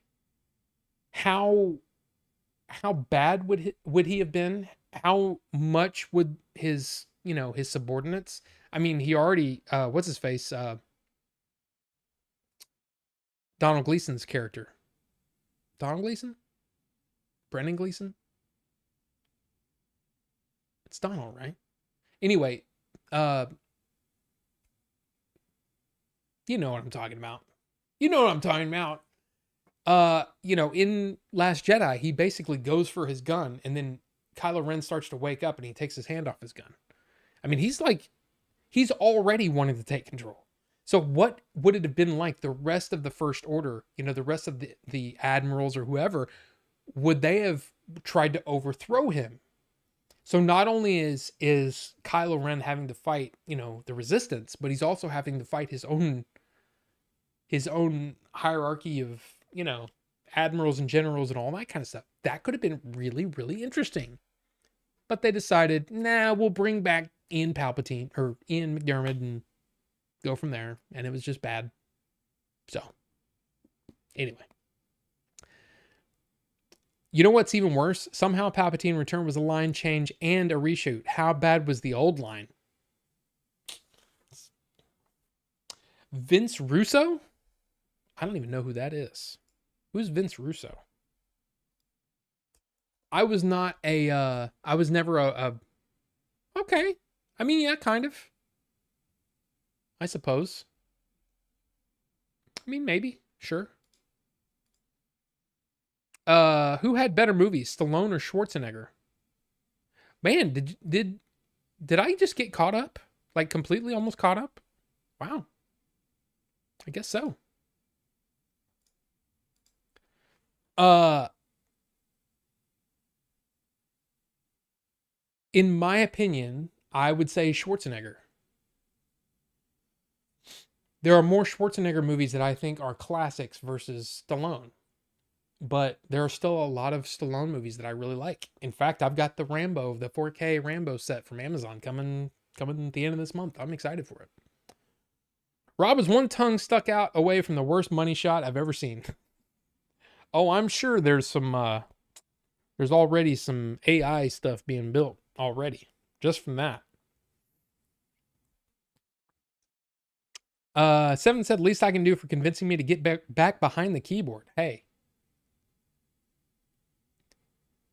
I'll just say this. I won't say anything, whatever. All I can say is Seventh pointed me in the right direction for his original first novel. I read it and I liked it. I thought he has a lot of talent. I told him so.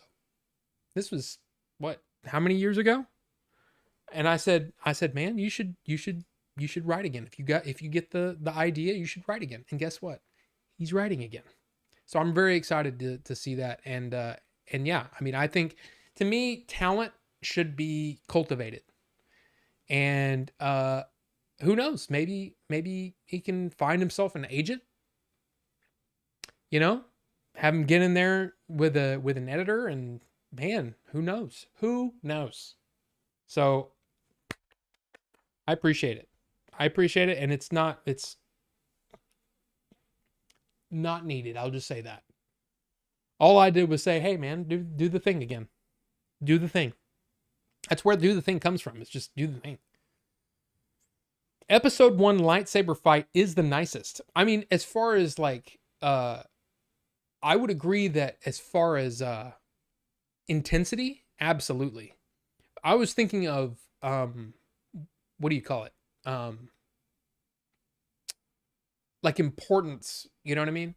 But of course it is important. I mean, especially if you listen to that thing that Dave Filoni said, which I thought was brilliant. He was talking about it was at the end of the Mandalorian, one of the like documentaries or whatever, but he's saying that the episode 1 fight is really, really important because it's basically it's the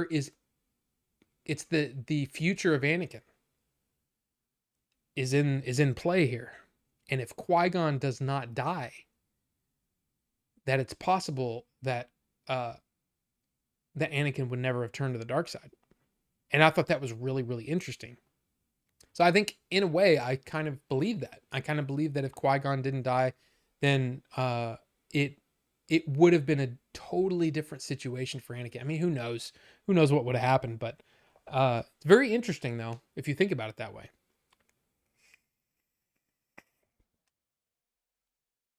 My name is Staffaux because of how Vince Russo said my name on stream. Well, there you go. Staffaux. Vince Russo, huh? Like I said, I'm just not a wrestling guy. I don't know the wrestling. I'm sorry.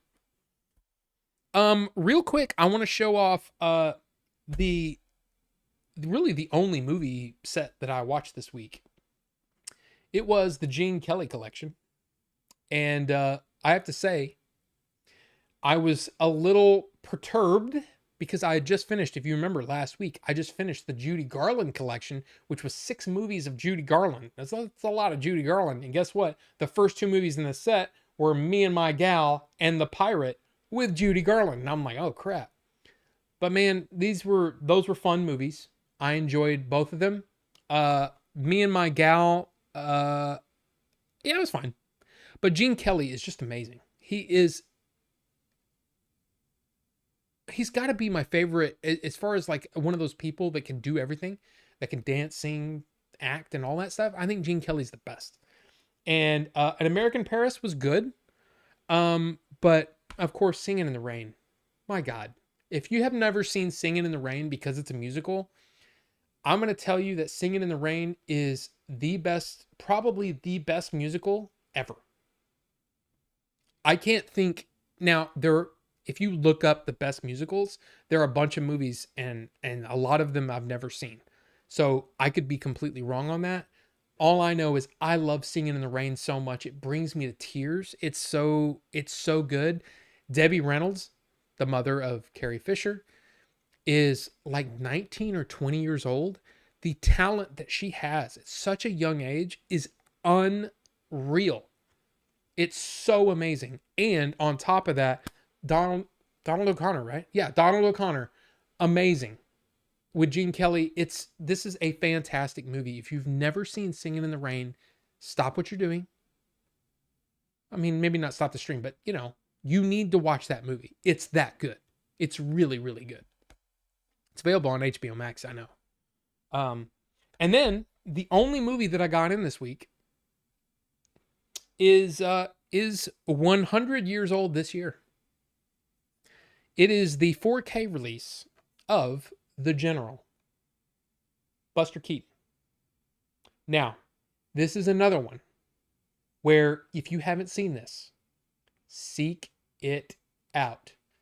It's a silent film, but it is unbelievable how funny this movie is. Buster Keaton was insanely good. Amazing. And it basically started kind of a love affair with Buster Keaton, where I picked up all of his short films. I picked up multiple movies. I love him. I love him so much. Slipcover comes off. You get that. Oh, by the way, what was it? He was in, not Meet Me in St. Louis, but he was in one of the Judy Garland movies. Buster Keaton was. Like 20 years later. But anyway, The General. And look at those are the special features. Limited edition O-Cars slipcase. 4K 2160, right? 4K.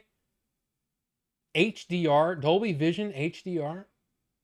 There's a new score, new audio commentary. Bound for Glory, new video essay. There's all kinds of stuff on that 4K disc, and there is a booklet with more, all kinds of things. So this is, again, this has to be considered as one of the best movies of all time. It does. It is absolutely so freaking entertaining, so funny, and just insane in the good old summertime. Thank you, Ophusia. Welcome, by the way. I don't know if I've seen you here, but thank you. Absolutely amazing, this movie. So check it out. Again, I think this is available in multiple places online, but I got it in 4K because I'm a fan of Buster Keaton, and I'm a nerd. I'm a movie nerd, and I want the best versions of my favorite movies, and that's one of my favorite movies. So there you go. The General. Top 3 favorite Star Wars song themes. Number 1, OG, main theme. Number 2, Duel of the Fates. Number 3, Rey's theme. I really do love Rey's theme. I really do. There's something about it that is really, it's got a feeling of longing to it that I really, really love. But let's see. Favorite Star Wars songs.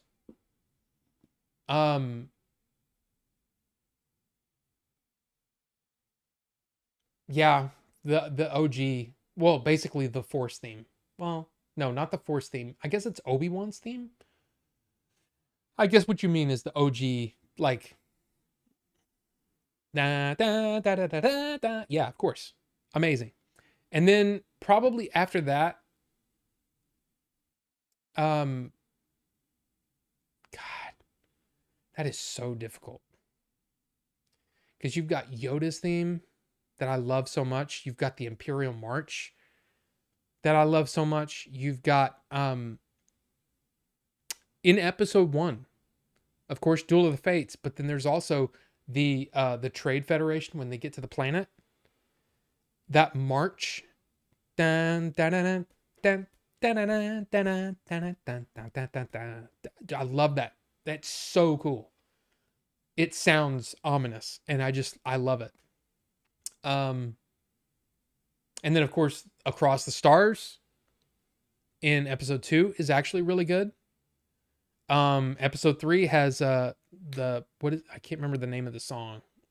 Battle of the Heroes or something like that. So basically the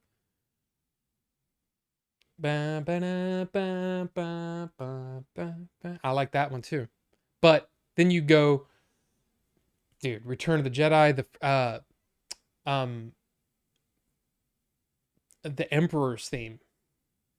And then like you said, the Rey's theme is I love it so much. I will tell you that I think that's part of the reason why I started to really love The Force Awakens, is because I was listening to the score. And there was something about Rey's theme that just and then that's basically the introduction, and then that na na na na na na, dude, it's so good. John Williams is so good. So yeah, it's tough, man. I would probably say OG main theme, then probably Yoda's theme, and then probably the Empire theme. I'm sorry, but dude, those are Yoda's theme would, if I can think about it, it will make me cry. It just, there's something about it that is just, it's everything about the Force that I love, and it's everything about Star Wars that I love is all on Dagobah. Like, that's why I'm a Star Wars fan, is Dagobah, right? And it's not only is it my, one of my favorite sequences, or I guess, I don't know, my favorite things about Star Wars, but it also informed my life so much. It's in a way saved my life. Being, it's a weird thing, but when you're in the hospital and you think that you might not get out of it, and then you think of, like me, because I'm a movie guy, I think about movie stuff, and I would think about Shawshank Redemption, get busy living or get busy dying. And then you think of Yoda, and you think of, once you start down the dark path, forever will it dominate your destiny. And I would get up out of bed and be like, no, screw this, I'm not dying from this. And I hear Yoda in my head, do or do not, there is no try. In a weird way, Yoda saved me. So yeah, it's gotta be in the top 3. But anyway, I feel like I'm getting emotional just thinking about that. The scene where he's singing in the rain is inspired by a scene in Buster Keaton's The Cameraman. Really? Well, all I know is that it's absolute joy. I love that movie so much. I love Debbie Reynolds. She is number one. She's absolutely adorable in that movie, but also the talent between the three of them is just, it's just draw, and they make it look so easy. That's the thing about Gene Kelly, is that he would just, it was almost like he was floating. He was just so in control of his body. What an athlete. And good looking, and he's an actor, and he's good at acting, all of those things. And plus, the movie's a riot. The movie's hilarious too. So I just love Singing in the Rain. It's my favorite. So there you go. I like Gene Kelly in The Three Musketeers. Also, DuBarry was a lady with Red Skelton and Lucille Ball. I haven't seen either one of those.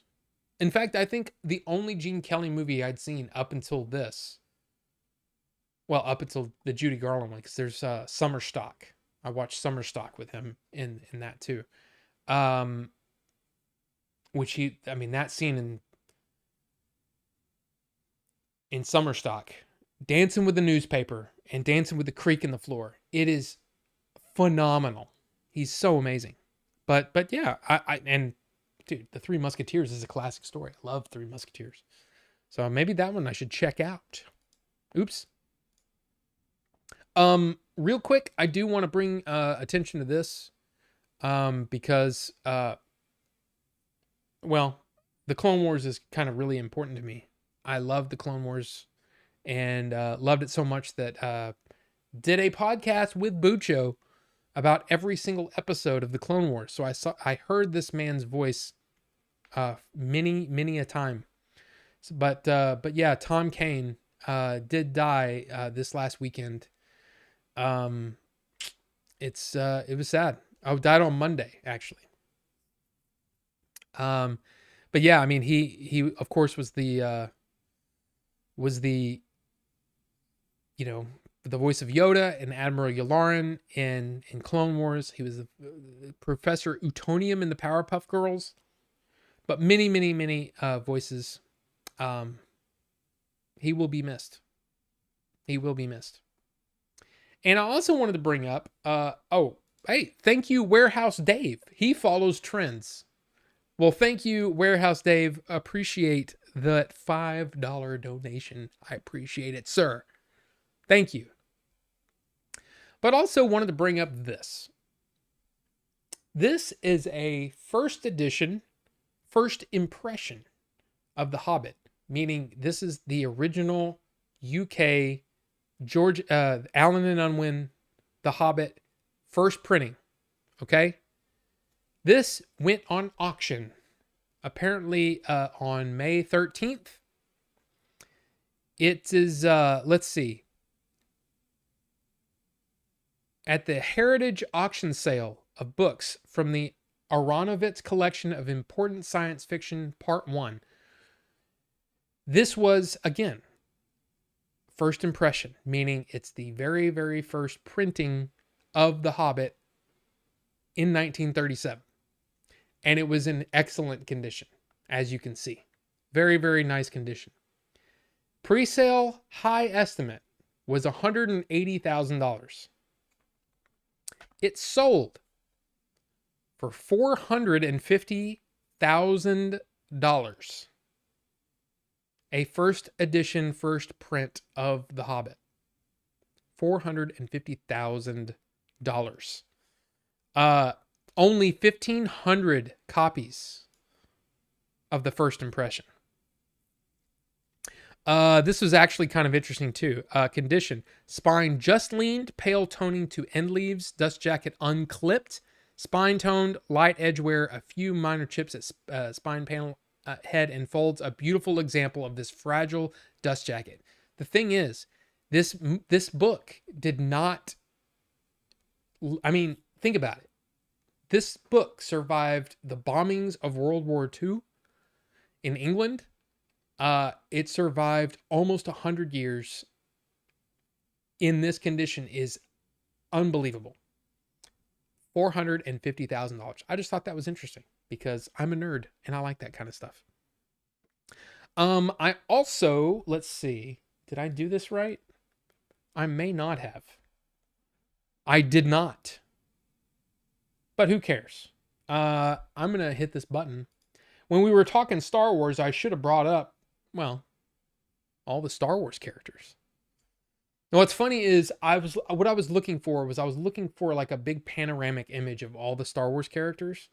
But you'll notice that this is episodes 1 through 6, plus The Mandalorian, plus Solo, but no sequels. There are no sequel trilogy characters in here. There's even Clone Wars characters in there. So I see Cad Bane back there. But it's like there's nobody has one that just has everything. But there's a lot of freaking Star Wars characters. I mean, that's just the way it is. A lot of Star Wars characters. But I wanted to bring up that today was the US release of Speed Racer in 4K. Yeah. Now, I pre-ordered the limited edition steelbook from the UK, which means that I'm probably not going to get mine until sometime in June, because I think I can't remember what, because I think Starfox, didn't you get that at the same time I did? I think you did. June 15th release date. So it's going to be a while before I get my copy. But then I remembered. Yeah. Usually on the release date in the US, if you have a digital copy, they will typically upgrade it to the new edition, to the new file. Basically replacing the file that they have on their servers so that your digital copy will now link to the new file. And guess what? They did. They updated this last night. And so I don't have my disc yet, but I did have the digital copy because I bought the digital copy and the Blu-ray long ago. I love Speed Racer. There is something about Speed Racer that is whimsical. It is wonderful. Every single character plays it absolutely straight, like it's Shakespeare. And yet some of the stuff they're saying is so ridiculous. They're literally acting across from a chimpanzee, but everybody's taking it seriously, and I love it. I love Speed Racer so much.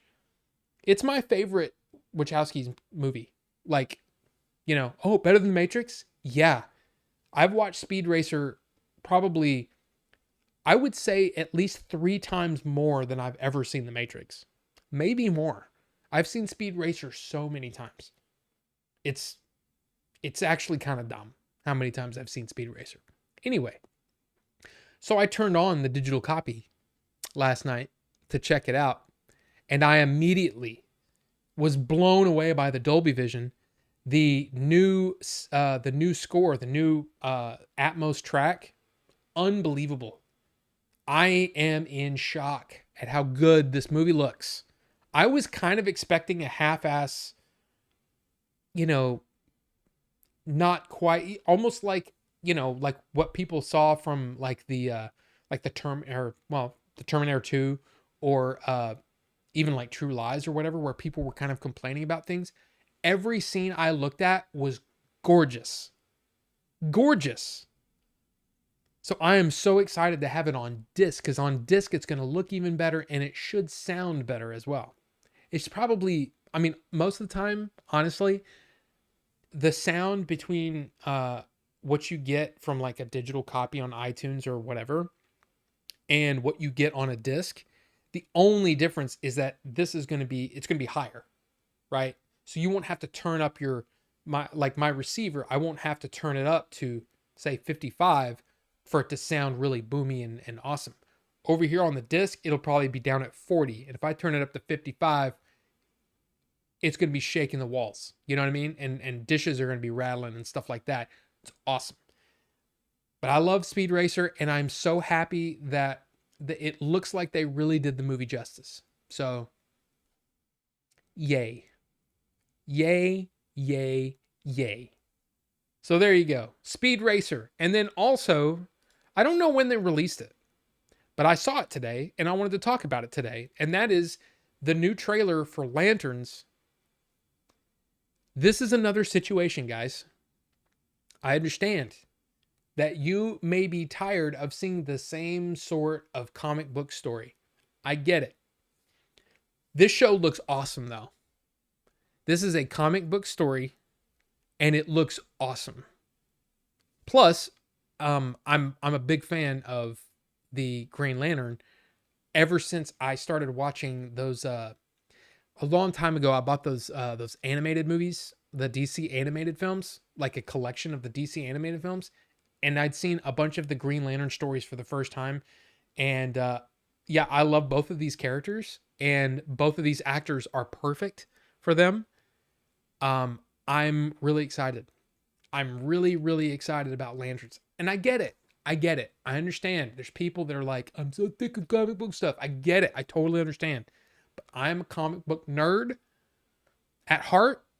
I love a good story, and this looks really good. So there you go. Those are those things.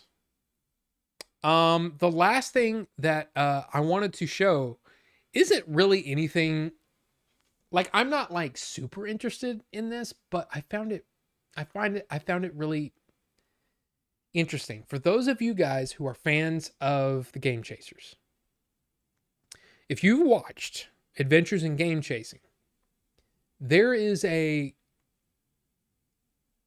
there is a portion of the movie that sort of alludes to a greater story being told, possibly being told. And that is the Ghost Getters. Okay? Laughed just a bit ago when Sparky said, "Holy cannoli, Speed." I know, dude. Shozama, I love Speed Racer so much. And again, look at how much effort each person is putting into their performance. Like it's seriously the most serious thing ever. That's one of the greatest things. Emil Hirsch, I love him in that. And Matthew Fox is badass as Racer X. Badass. John Goodman's great. Susan Sarandon's great. Christina Ricci's great.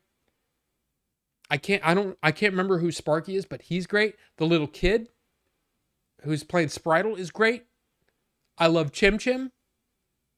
I love that movie so much, guys. So much. It's stupid how much I love that movie. Anyway, back to adventures in game chasing. The Ghost Getters, right? There was an idea that Billy had for a possible sequel to Ghost Getters. And of course it never really went anywhere. He never got past like the beginning stages of Ghost Getters. But then I saw this today and I thought, wow, this is interesting. This is a movie. It's called Anything But Ghosts. It stars Aaron Paul and Bryce Dallas Howard. It's about these two con artist ghost hunters who basically prey on old women and single dads. But they're really good at it. Now, I'll just say that the whole idea of Ghost Getters wasn't going to be that they were going to prey on people. But they can make tables shake, lights flicker, whatever. They've got all this special equipment and they really know how to put on a show. Everything changes when they run into a very real, very dangerous, dark entity. All I'm saying is that no, of course they didn't steal the idea for Ghost Getters. But this is very similar in tone to what Ghost Getters might have been. So I just thought it was interesting that it seems like it's a very, I don't know. But apparently this movie has been in the works for a long time or whatever.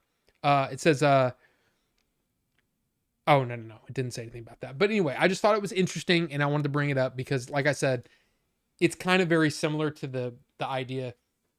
But the weird thing was it wasn't going to be ghosts. The joke was everything that happened in the movie that was supernatural, it would be everything but ghosts. So, like, he basically, like,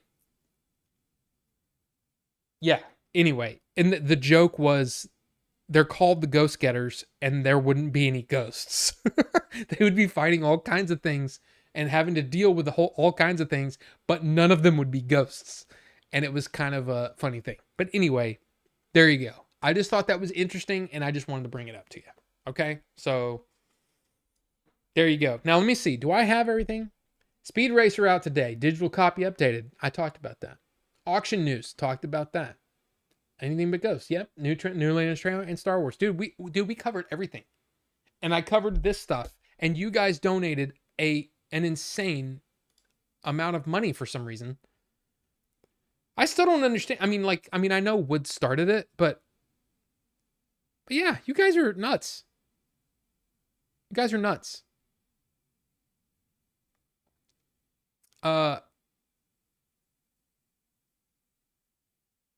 Just absolutely nuts. So thank you guys so much. So much for your generosity. But again, just for being here, you know? I just appreciate you guys being here. So there you go. Let's see. Hold on just a second. Actually, I need to pee. So actually, I'm gonna go pee real quick and I'll be right back. Okay? We nuts about you. Oh, well, thank you, Star Fox. Star Fox. We nuts about you. Yeah, I mean, y'all are nuts, all right. But hey, I'll be right back, and we'll yeah, and we'll continue. We'll continue the show. All right, I'll be right back.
Okay, I'm back. Sorry. Okay, just sorry. But how are you guys doing? Everything okay? What else do you want to talk about? Because I mean, we could talk about Star Wars some more. We can always talk about Star Wars some more. I was thinking, the next thing that we're supposed to get from Star Wars, other than Starfighter, is actually I think Starfighter might be the next thing. And I mean, who knows how that's going to be? But it's Ryan Gosling, and I kind of love him.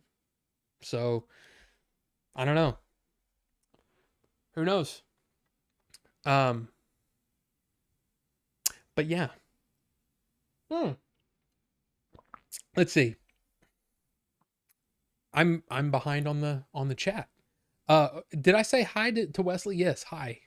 And Easy does it 423. Robbie, how have you been? I mean, I'm here. But welcome. I don't know if I've seen your name before, but welcome. And but Warehouse Dave said, I think book collecting is awesome. Started with coin collecting, then video games took over, but the idea of iconic books first Brent 100 plus years old in nice condition is something I can appreciate. Dude, it is. I really enjoyed going on the book hunt for all of the history of Middle Earth, but I wanted the first editions from America. or the first. I wanted first printings, but man, those got really expensive. But I do have the first editions of the American history of Middle Earth there. So there's 1 through 4, 5, 6, 7. Wait.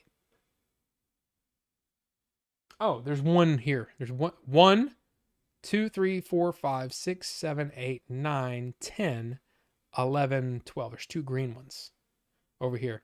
But I have the original US editions, and I basically went on a hunt for those. And it ended up costing me, I don't remember how much it cost me, but it was not cheap.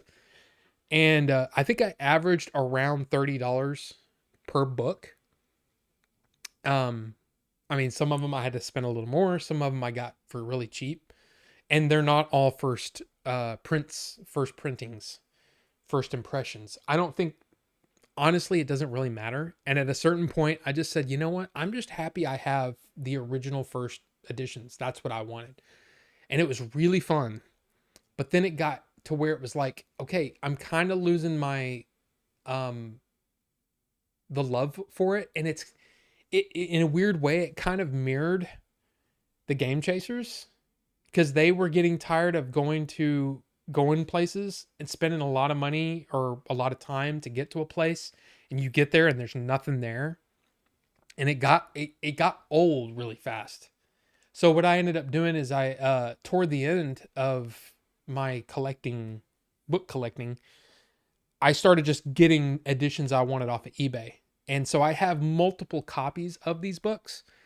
Some of them are in worse condition than what I have here. These are all in fairly good condition. Um, but it can be a very addicting thing, especially when you find something great. But I was really limiting myself to one author and one series of books, pretty rare series of books. And it just meant that I would go to all these places and strike out. And it would just be like, dude, I drove an hour and a half to get here by myself, and there's nothing to show for it. And it's just kind of like, dang, and it just got old. But I'm sure that, yeah, with enough time and the right number of resources, it could be really fun. But I didn't have those kinds of resources or the time, really. So there you go. The Hobbit would pay a half cover price like the copy I have for my used for The Hobbit would pay half cover price like the copy I have from my used bookstore. Yeah, I mean, it's like, I have 1, 2, 3. I have 3 copies of The Hobbit out, and one of them costs about $4. That one costs like $10. That one probably was a part of a set, so that was probably like $25. But it's a hardcover, illustrated, and all that. It's beautiful. I have so many copies of The Hobbit. So yeah, and then the weird thing, I think I've said this before, it got to be like, don't you want like a really, really rare copy? And I'm like, no. No, because I'm not a steward of history. I'm not a museum. I don't want something that's worth that much. Like, I think the rarest, probably the most valuable thing Tolkien wise that I own is this book here. And I got that from Chief. It's The Smith of Wootton Major. And it's a first print, first edition from America. Yeah, because it's a Houghton Mifflin instead of Allen and Unwin. But I think this one is the rarest book that I own. And I don't want, and this feels brittle. But it's really cool. First printing from 1967.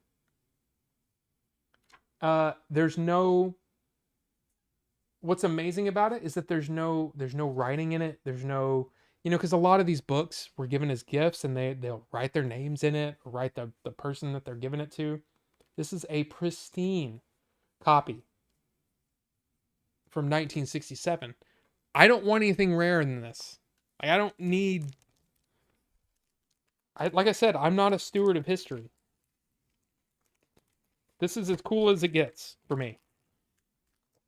Now, I think, let me see. I think we looked it up one time. Let's see, eBay, which who knows, eBay's gonna of Wootson Major first printing. There two T's? Oh, there's two T's. I guess I should show you guys. Well, see, here's one for $6.99. I mean, it's in much worse shape. Oh yeah, that one's not in good shape. Oh, it's a paperback. That's not the first printing Ballantine. Oh yeah, there you go. So there's one for $167. And yeah, it's about, oh no, mine's in better shape than this.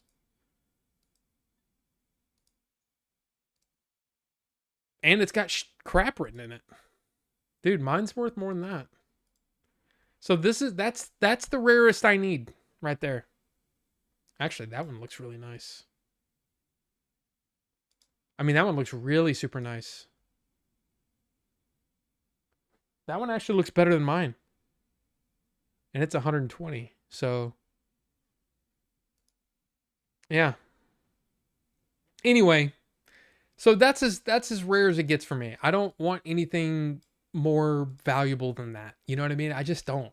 I don't need it. So anyway. Who was a better villain, Grievous, Jabba, or Maul? If we're just talking movies, I would say Maul had the most impact. Grievous is probably the overall the best character, but I think Maul had more of an impact on people than Grievous did. But that's just my opinion. Were you an actor in any scenes in the Game Chasers movie? I can't remember. Yes, I played multiple roles. Not all of them had speaking parts.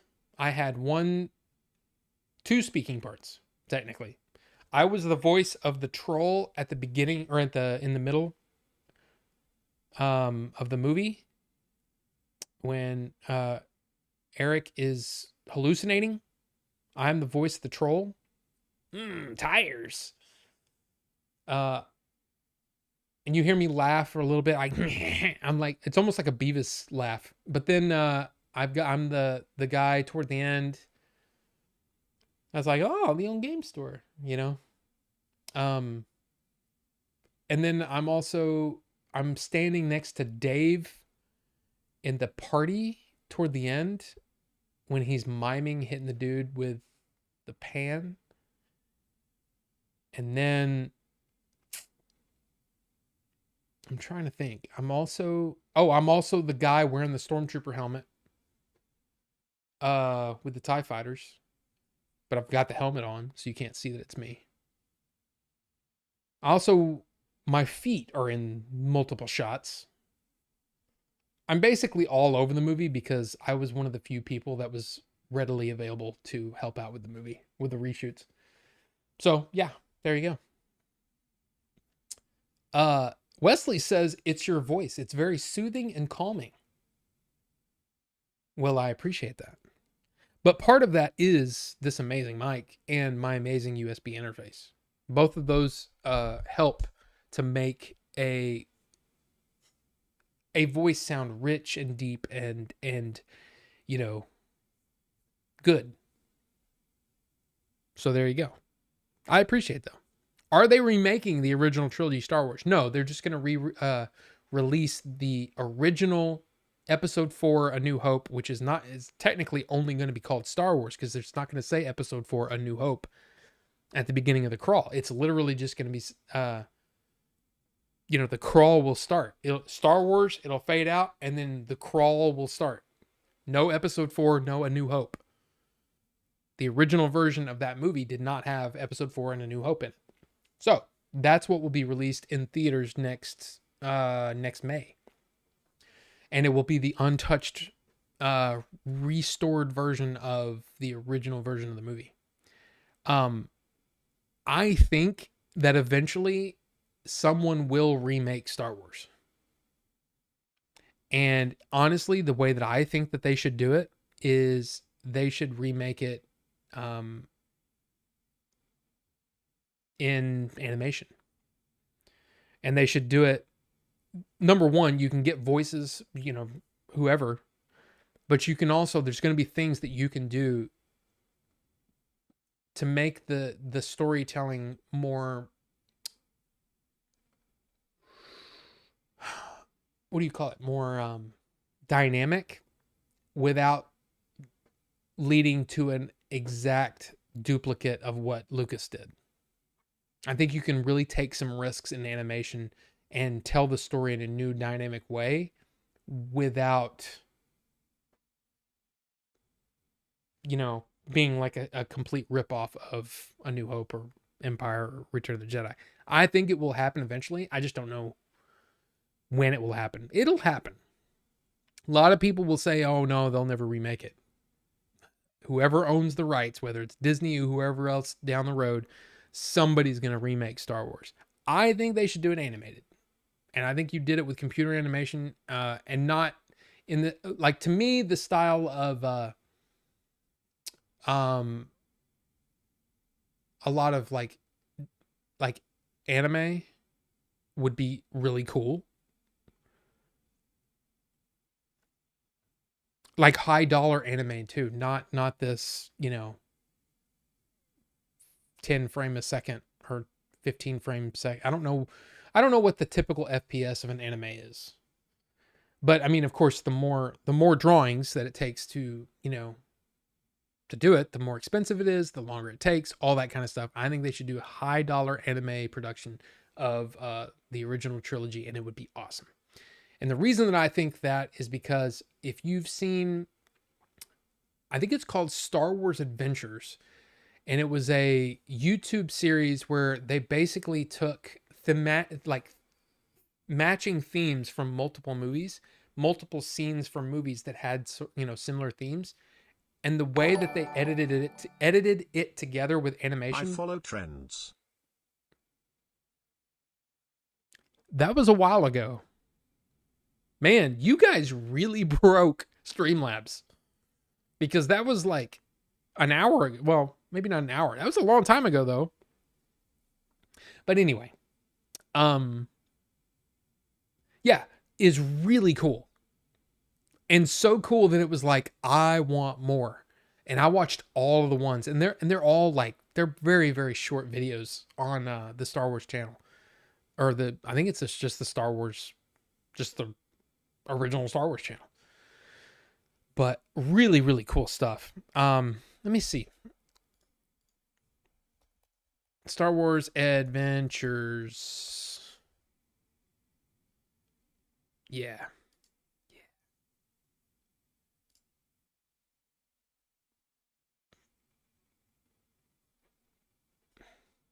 That's what it looked like. And they were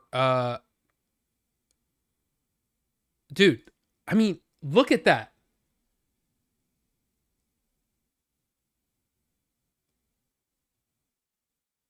That's an awesome visual style. I love the visual style of it.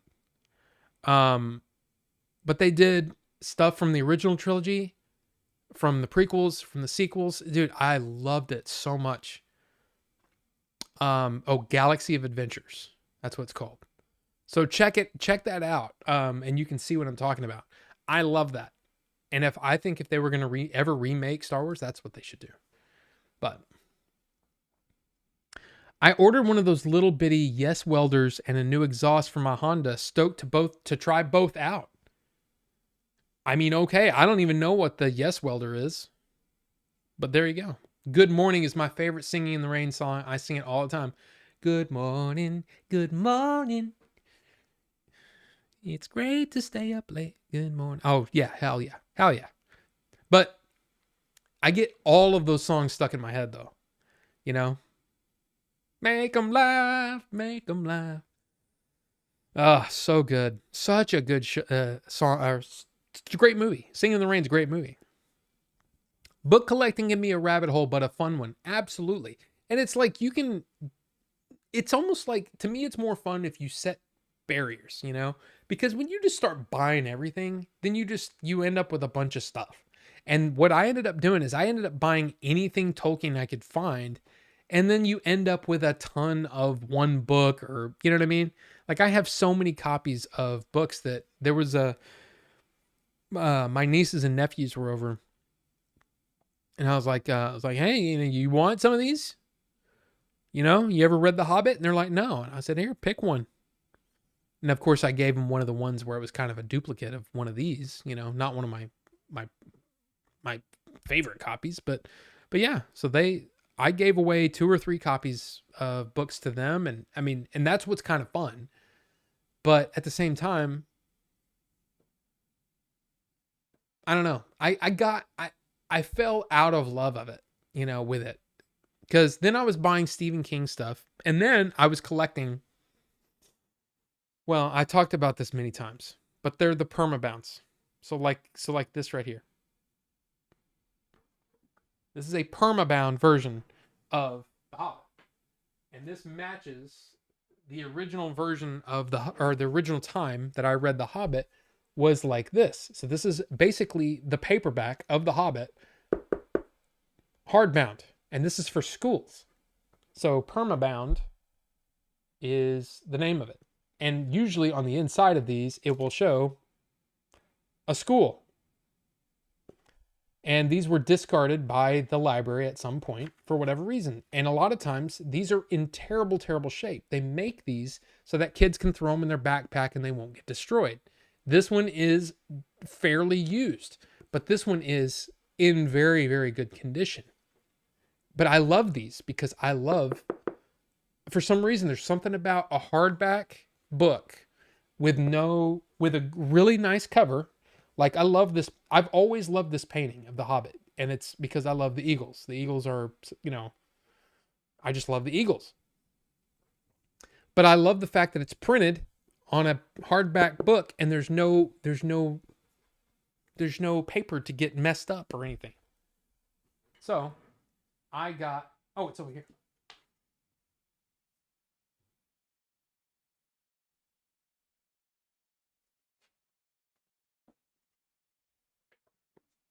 The other one I got was Le Morte d'Arthur. So it's the story of King Arthur and the Roundback, or the Round Table.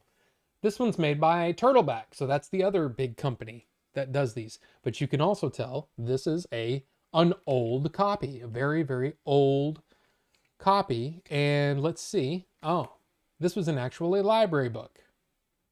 Franklin Heights High School, which I have no idea where that is.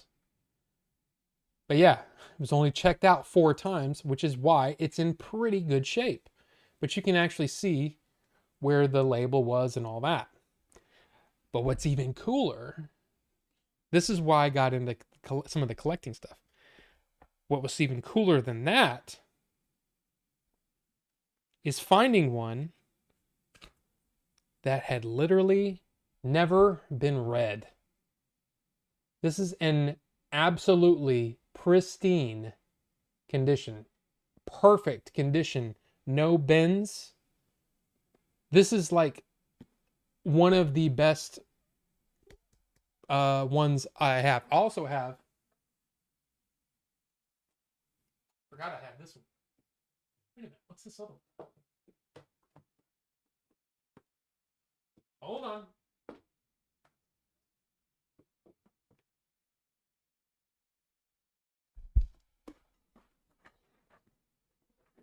But this one also was a library. McNicholas High School. And all it says is discard in it. There's no little folder, like little checkout thing. But this one was basically never read. Once and Future King, which is, again, permabound. And this is also the story of, King Arthur or whatever, but by T.H. White. This is an amazing book if you've never read it. But I read both of these in high school with permabound hardback covers like this. So to have these was kind of cool. To find those was kind of neat. Then I found the Silmarillion. And this is an uncirculated version. I think, if I'm not mistaken. Yeah, there are no marks. There are no marks on this book at all. This is an uncirculated version of the Silmarillion, which I thought was very cool. Now, what's funny is you can't just buy these on the internet typically, because the ISBN numbers don't match. So if you look here, the ISBN here, because I looked it up, the ISBN just brings you to the Ballantine version of the Silmarillion, which is a paperback. This is not Ballantine anymore. This is actually Perfection Learning, which is, I think, some sub company of Turtleback or something like that. I can't remember. It's been a while. But yeah, I actually have Half Price Books is where I got it, and I got it for $10. An uncirculated book, which I thought was cool. I also found a copy of The Hobbit that was in fairly good shape. It's still another one of these where it says discard on it. Does it have... Yeah, it doesn't have any school information on it. Oh yeah, it does. Oxziger Elementary Library, Mesquite, Texas. But it had been used a little bit, but not much. Come on, focus. There we go. So it's pretty good. But yeah, again, how many copies of these books do I need? How many copies of The Hobbit do I need? I really only need I wanted a really nice hardback, which I have, and I wanted that. And now I have that. Now, if I could find this uncirculated, like in perfect, pristine condition, that's what I would like to have. Impossible to find, though. Because this, usually then you look into why these were made. It's interesting. You take a paperback, you rip the covers off, and then you basically you put them onto this, whatever this cardboard is or whatever, right? And you make a hardback book out of it. You bind the book using the original cover. Most of the time, if you buy a paperback now, it's going to look like this, or it's going to have one of the new covers. It might have what's his face? Martin Freeman? It might have the movie version of the book on it. It won't have this artwork from the late 70s, early 80s. So to find one of these in perfect condition, it's going to be tough. So anyway, that's what I got into. I got into collecting these for a while. Just because they're interesting and weird and kind of off the beaten path. But guess what I found? I found a company that makes them for elementary schools or for schools. And I found uncirculated copies of classic books. And I'm like, ooh, I want these. But they're like $30 a piece, and you have to buy them in sets of 12. So you're talking about $300-$400 just to get one set. And there might be books in that set that you don't want. But they would sell them to me. So I'm thinking about buying a set just to see what's in it. But as I said, I don't have any spending money right now. So I'm not buying anything for a while. But I'm probably going to, at some point. Anyway, that's way off the beaten path, and nobody gives a crap about, permabound and turtleback books for schools and libraries. Nobody cares. But for some reason, I got a kick out of those, and I like it. Anyway, let's see. Warhammer is awesome.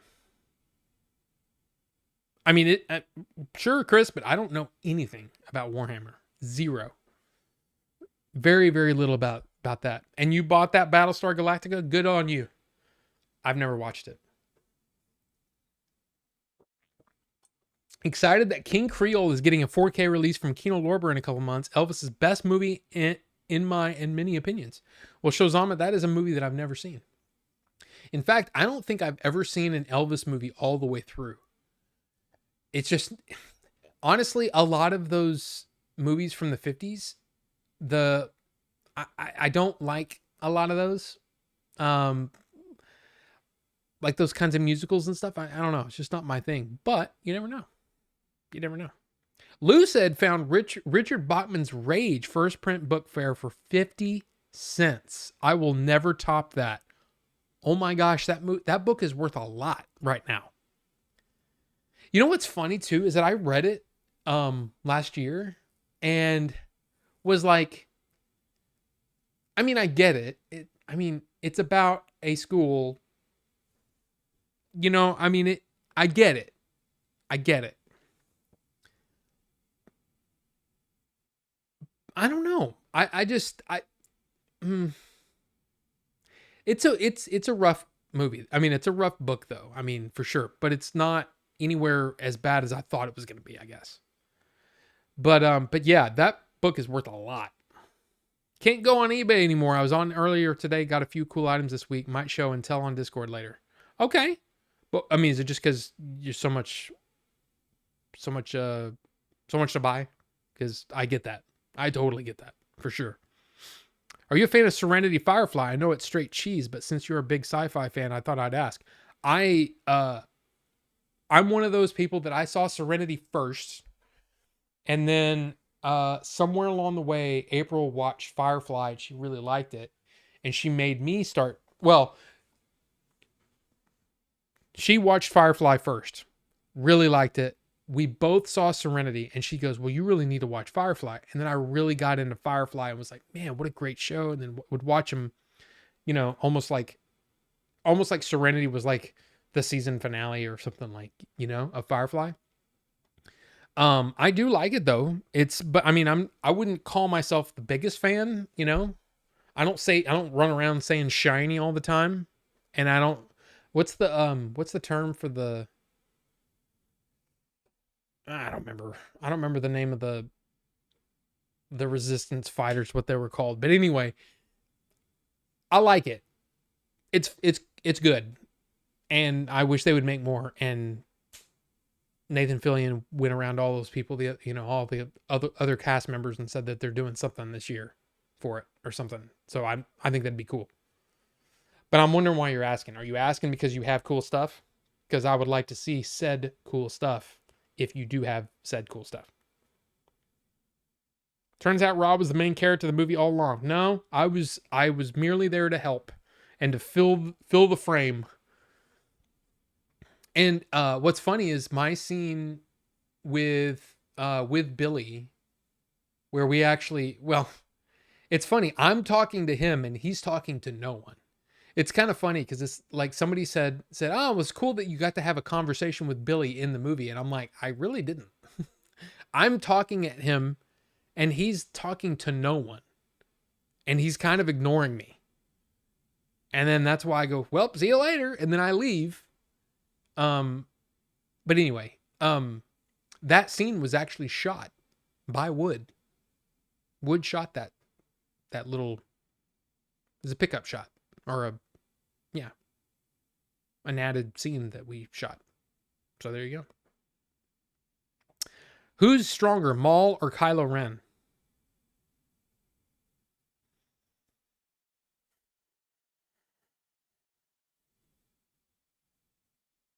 I don't know. I would say, I would probably say Maul because his hatred was more righteous. But then again, you could argue that righteous hate is not good hate. It's not as strong as just hate. But then again, Kylo Ren was kind of a poser. So who knows? It would be a fun fight to watch though. For sure. Who makes better movies, Adam Sandler or Jordan Peele? Jordan Peele. Because I don't really like Adam Sandler movies. Period. Elvis movies are the original chick flicks. I mean, I can see that. Yeah, it's just not my kind of movie. You know, it's like a beach blanket bingo and all that crap. Nah, it's not my thing, really. So, but hey, you know what? It is, we've come to the end of the show. It's after 10 p.m. and it's time to jump on to Discord and hang out with all of you, or any of you that are left. So yeah, why don't we do that? I'm opening up Discord now. Oh, it's gonna do 700 updates first. Let's see if this still tastes like strawberries and just cream and no donut.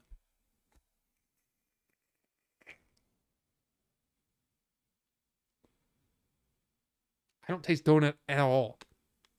That's why I'm blowing out my nose, because typically with e-liquid flavors, you get more flavor when you exhale through your nose. I don't know why, but it's true. It's like if you can alternate between.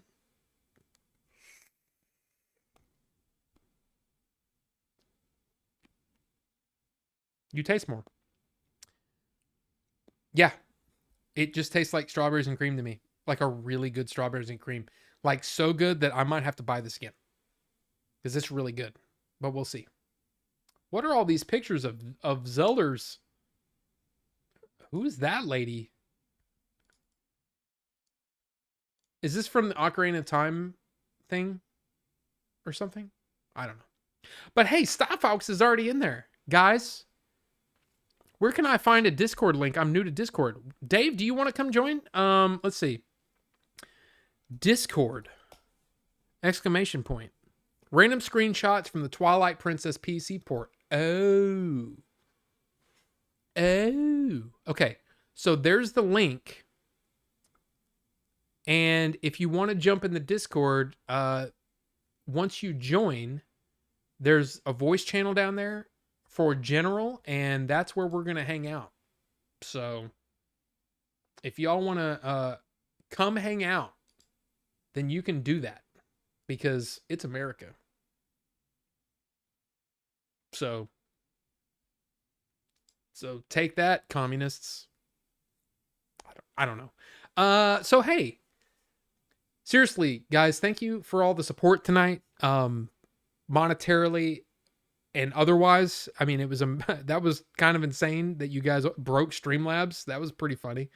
But thank you. And I'm gonna have to text Wood later and you know, say, hey, I'm gonna pay you back, because that's ridiculous. But y'all have a great week. Of course, like I said, they got Mandalorian and Grogu coming out Thursday. And yeah. Normal, as far as I know, everything's normal. And let's hope my back doesn't suck anymore. So hey, y'all have a great week, and hey, see you next time. Thank you guys again. Amazing support tonight. And not just, like I said, not just monetary. But I already said that. So bye.